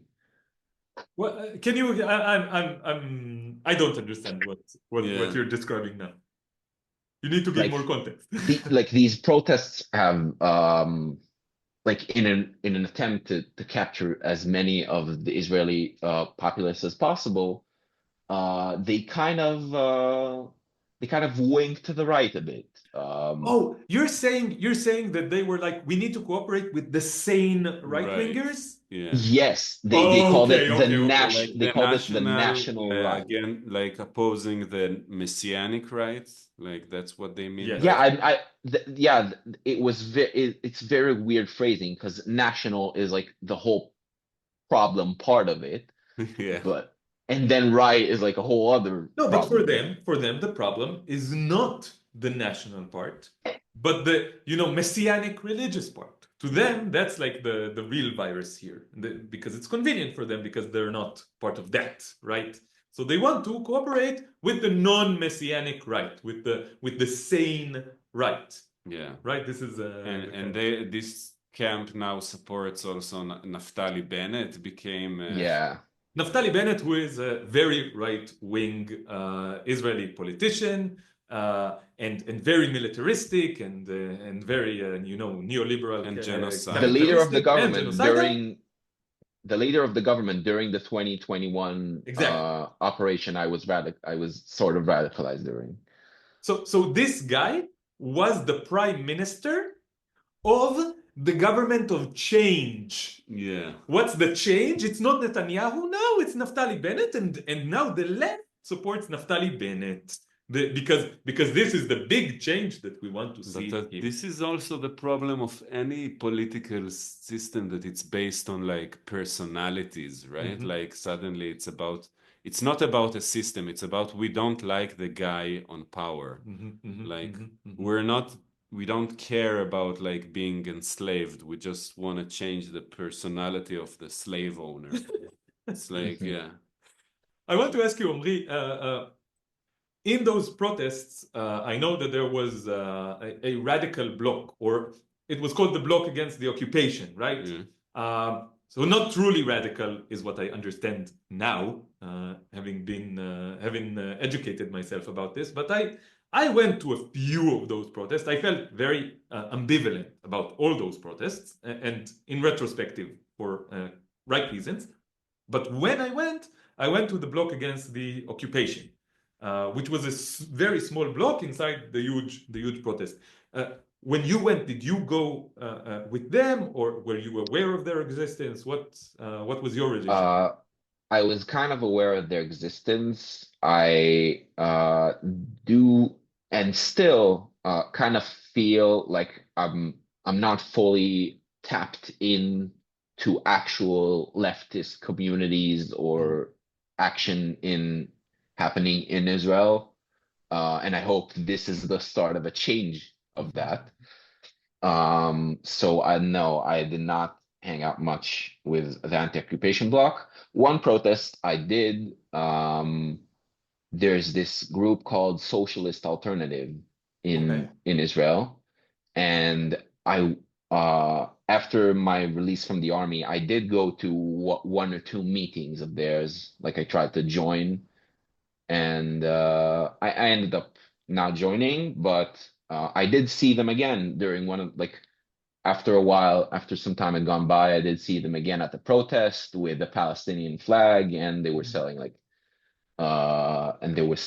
t-shirts. So I bought a t-shirt, and then I ended up becoming, instead of just buying the t-shirt, I ended up becoming a monthly contributor. So I do feel that at least there's some slight semblance of action there, which I did. Okay. But I am slightly critical towards my own inaction, which I hope to sort of start a process of change through coming on here.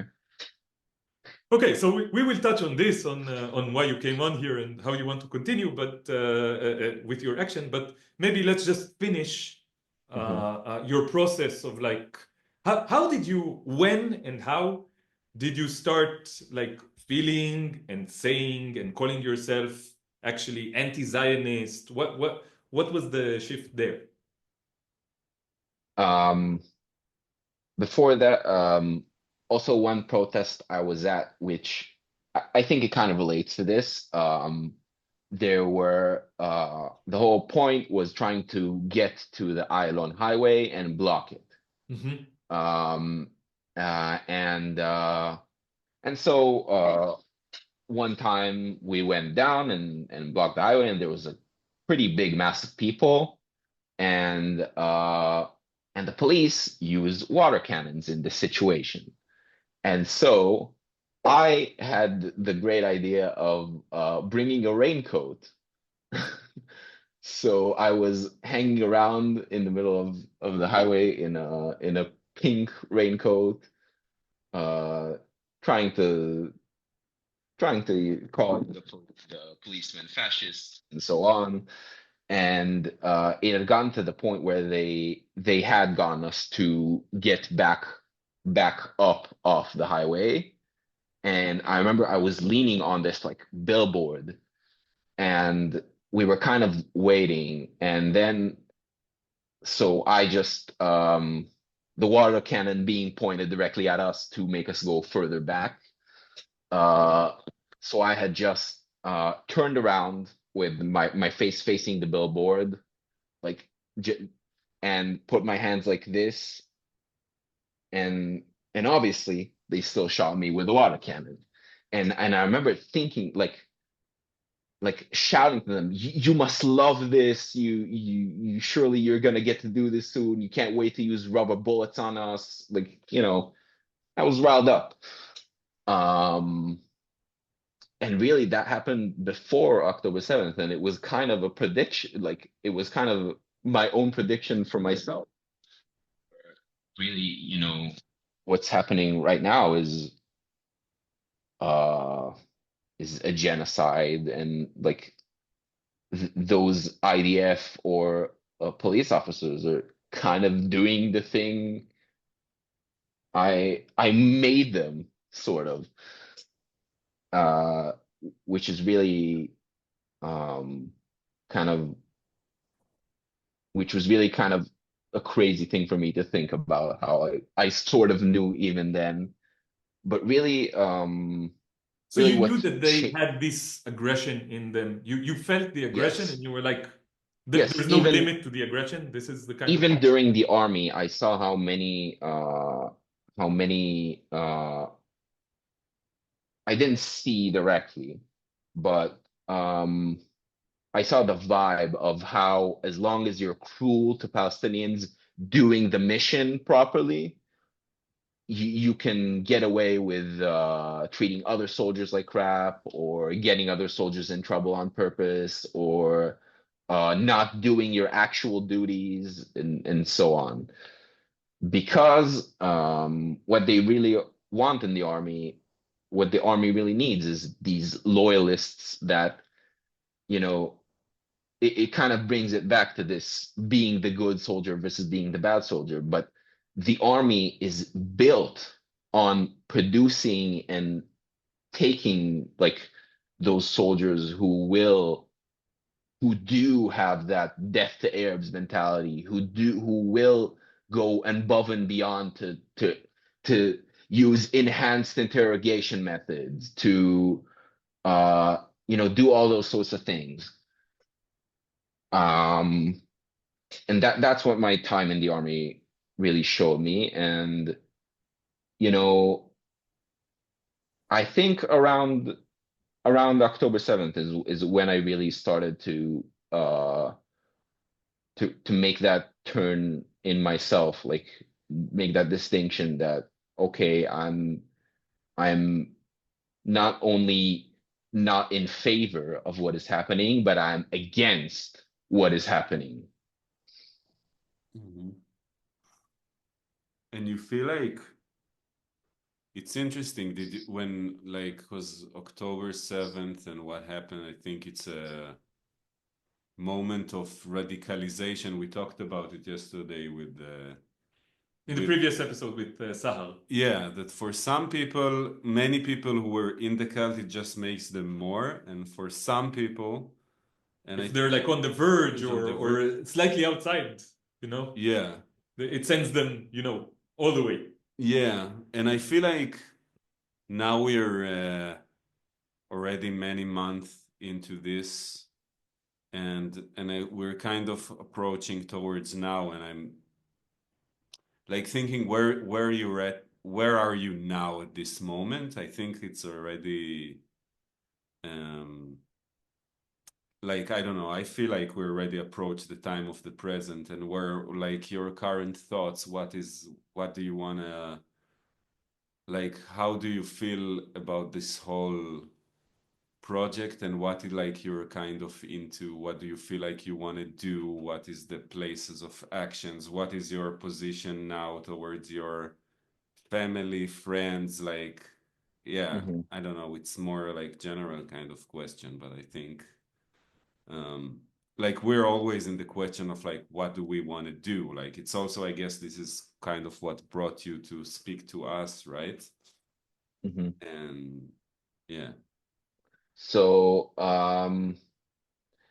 really, what might be an obstacle for me to call myself anti-Zionist is not the belief itself. It is truly due to the fact that I don't believe I currently take enough action to be considered anti-Zionist. I still have I still interact with Zionist society from a point of being within it, and it's really hard to avoid. And but Yeah. like it's kind of the same of like, I consider myself a Marxist or communist or socialist or whatever, but in action wise, I'm at most a liberal. Mhm. I don't live in a commune or practice a shared economy, or So own do my own means of you productions or do such. you But think being anti-Zionist is meaning leaving? I'm asking myself, like I thought when we had this conversation about changing from within, Mhm. aren't we in the same position now? Like when we sit here, probably on stolen land, some of it, like it's a question I'm keep asking myself. We don't have the economical means just to, detach ourselves completely from that society. And yeah, aren't we also trying to change from within? It's something that I'm asking myself. I wonder And you're saying you're not comfortable with even saying you're anti-Zionist, not because of your belief system, but Yeah, it because also depends on who I'm talking to. Like if I'm talking to a liberal, for example, of course I would say I'm anti-Zionist, but in front of you guys, I feel like katonti, you know? But you know what do we do? What do we do? We speak directly, unapologetically, publicly, and I don't know what the opposite of anonymously is. Anonymously, um, about our beliefs and against the cult, and we expose it. What did we do now? In the last, I don't know, hour and a half, we've been doing the laundry, doing the dirty laundry outside, right? The thing that this system, this cult, hates the most. Yeah. This cult does not want us to speak to the outside about what's going on inside the cult. Why? Because the more people understand the insanity, the deep insanity of this cult, the more difficult this cult it will be for this cult to maintain itself and to maintain its image that's already, deteriorating. But still, there's like pockets of liberal, powerful people or fascist, powerful people who still like the State of Israel, like the Zionist project, and support it. And I think that what we're doing now is kind of exposing all of this. I don't know, maybe it's not the best and most meaningful thing that we can do, but I think it's still good and meaningful. Yeah. And this brings me back to what I want to say to you, Omri, if I may, that I think this process of saying that you are anti-Zionist to yourself, saying that this is like who I am, this is the position that I'm in, I'm not inside the cult anymore. I'm against the cult now. I'm not cooperating anymore. It might not directly lead to meaningful action, but I think it's part of the process. It's like you need to look in the mirror and say to yourself that you are outside of this to be able to do the things that are required, to actually do the things that are required to detach yourself from this in a more material level. And I think it's like a back and forth process between the mind and the physical, And So this is why I think what you're doing now is very, very important. yeah, and I think standing with your own and I know not many people are going to see this, but it's not, but still you're here with your face, with your identity, and you claim and you say, don't want to be part of this. I support a solution that gives equal rights to all and to end this, narrative that we all been propagated to, that this is for somehow solution to the problem of the Jewish people. And it's like, I'm saying like, no, this is craziness. I think it's a lot, and of course it's not enough, and it's both. Like, I think we always need to credit ourselves for what we're doing, and also remember that it will never be enough, and always have this and have this discomfort, like this discomfort of like, I'm not doing okay, not to drown yourself in guilt that makes you less active. This is something what happens to me, and Alon is helping me not to drown in that, because I feel I have this more tendency than you do. But to healthy amount of discomfort of what we need to do is important. Yeah, and nothing in your life make you ready to live a situation of genocide. It's not something that any normal person need to know how to deal with it. So, and it's crazy. Sometimes I feel like, fuck, I don't know what's the proper reaction to genocide. Sometimes I feel like killing myself, and then I think this also wouldn't help anyone. So, like, it's how do we deal with this? I don't know. So Omri, please maybe tell us what you are planning on doing in the future, or maybe start by telling us why you're doing what you're doing now, what caused you to, you know, contact us and come and talk to us, and also what your plans for the future. Mhm. So in terms of action, I do I do believe I do some action in front of friends. I do advocate for a just one state solution, um, or just in general make them consider make Israelis consider the fact that Palestinians are humans, um, or maybe push an economic discussion left, whatever it is, advocating in conversation. I do that among my friends. Sadly, not enough among my family, which I have been part of a few talks which I found nauseating about the whole like political talks. Yes, it's very difficult with family. Very Hmm. difficult to go against your family and to bring those kinds of positions in discussions within the family. There's a lot of emotions there, like deep-seated emotions, and like very difficult, maybe the most difficult. Hmm. But I do have a YouTube channel where I do music, and I do covers, where I make the transition between the songs really smooth and such.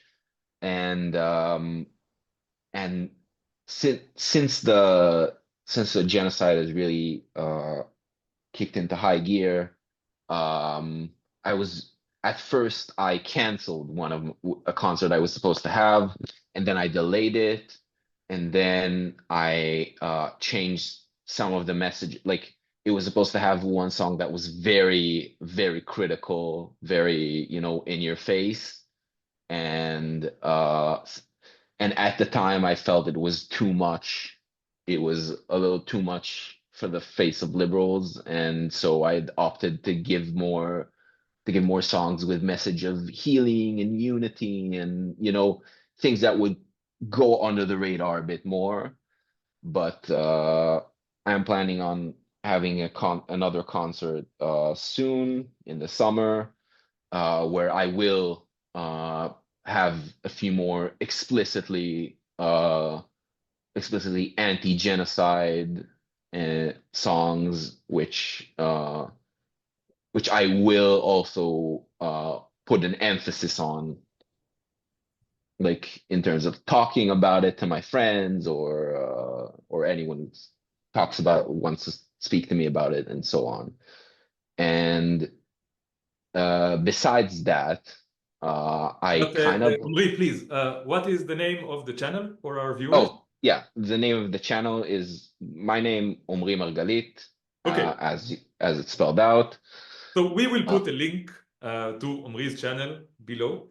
Please pause the video, click the link to Omri's channel, and give him some love. Give him Yeah. subscribe to his channel to be exposed to this content, which I'm sure it will be amazing. And I want to say, and I'm sure Eric will agree with me, that action through art, political action through art, is extremely powerful. Right. It may be the most powerful kind of action that is not, you know, armed resistance. I think that this is very important.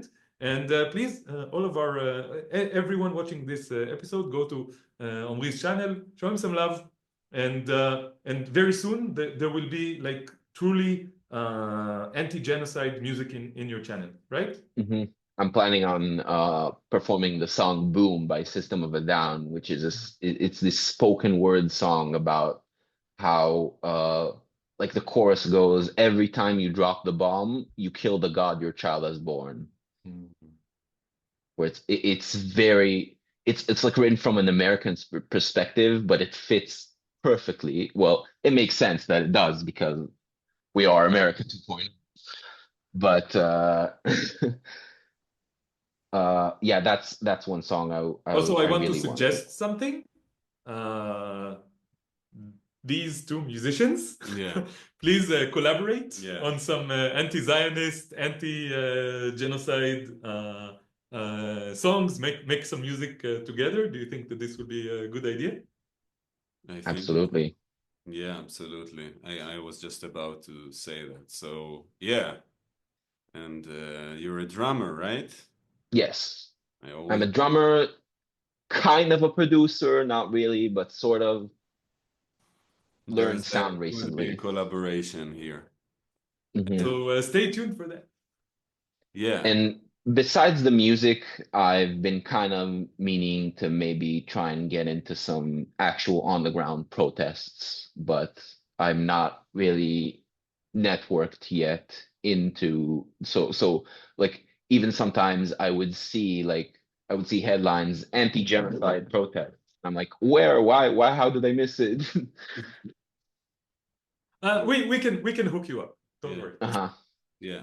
But I think like part of this series is like I think it's good that that you don't have to, you know, we want to give people who having thoughts with themselves, who having a process, start to have the outlet. Like by speaking up, you start to do more. So it's like you don't this I think this is part of the idea of this podcast. That's why, you know, we don't take people who are like, yeah, I'm activist many years and I've written this and I've done that. Like, we want to give outlet because you need to start from something. Like, you need to, and also I had to start from something, and I still feel like I need to. Yes, I still feel like we're starting. I still I don't we're feel like starting. we're Yeah. in it, you know? I feel like this is a process, and you're in your stage of the process. We're in our stage of the process. But I think the most important thing is that you are in this process, that we Yeah. are in this process, that we are Yeah.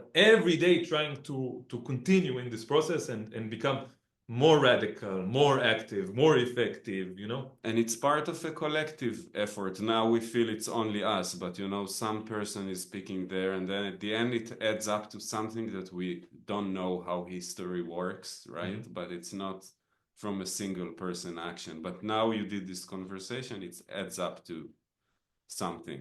Yes, it's another brick in the wall. Yeah. But the opposite. Crack in the wall. Yes, it's another crack in the wall. Another crack in the wall. Yeah. And this gives me an opportunity to invite anyone who is watching this episode and is inspired by Omri, who came to speak with us again publicly and again bravely. Okay, this is something that requires courage.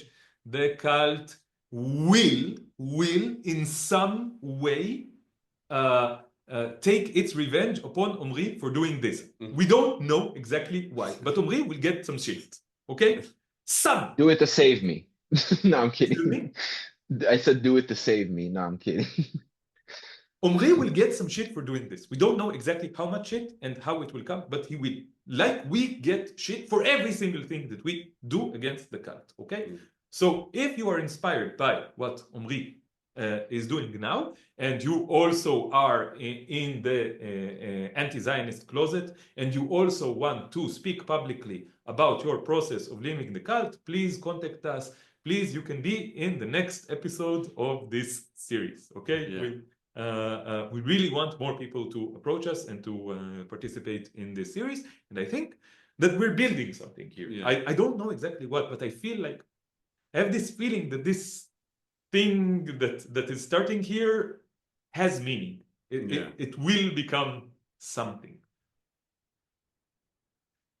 Okay, I think it's a good place. Is there something else that you feel that sits on you that you want to say or say to the world before we wrap it up? Yes, a message to our audience. Yeah. Free Palestine. I don't know. You know. Yeah, I guess I do. That's a very good message. Yeah, I really wish to reach out to more Israelis, and that's part of why I'm doing this. Because I think there is a slight awakening in Israeli society. While I've met plenty of the liberals who were like there's this new liberal now who was like, I used to believe in diplomacy and talking until October 7th. There's this new type of liberal unlock. And I wish to create a counter to that where it's like I used to believe in Zionism and everything until October 7th. Yes. Yeah. Okay, Nice. This is wonderful. what we're doing maybe in this series. Nice. Good. You put it, you framed it well. Yeah. Okay, so we will end the conversation here. Okay, so thank you so much, Omri, for joining us and telling us your story and helping expose all the mechanisms in which the cult works, and also the ways that we can liberate ourselves from the influence of the cult. And I really hope that you will do much more in the future, that you will become a famous activist for the freedom of Palestine. And thank you to our audience for watching this conversation. We hope you learned a lot from this conversation. Anything else? Thank you for having me. Yeah, we loved having you. It was a great conversation. Yeah, it was really nice talking to you, Omri, and we will have more. We'll stay in touch for sure. Yes. Great. Yeah. Okay, so bye everyone, and free Palestine, and down with Zionism.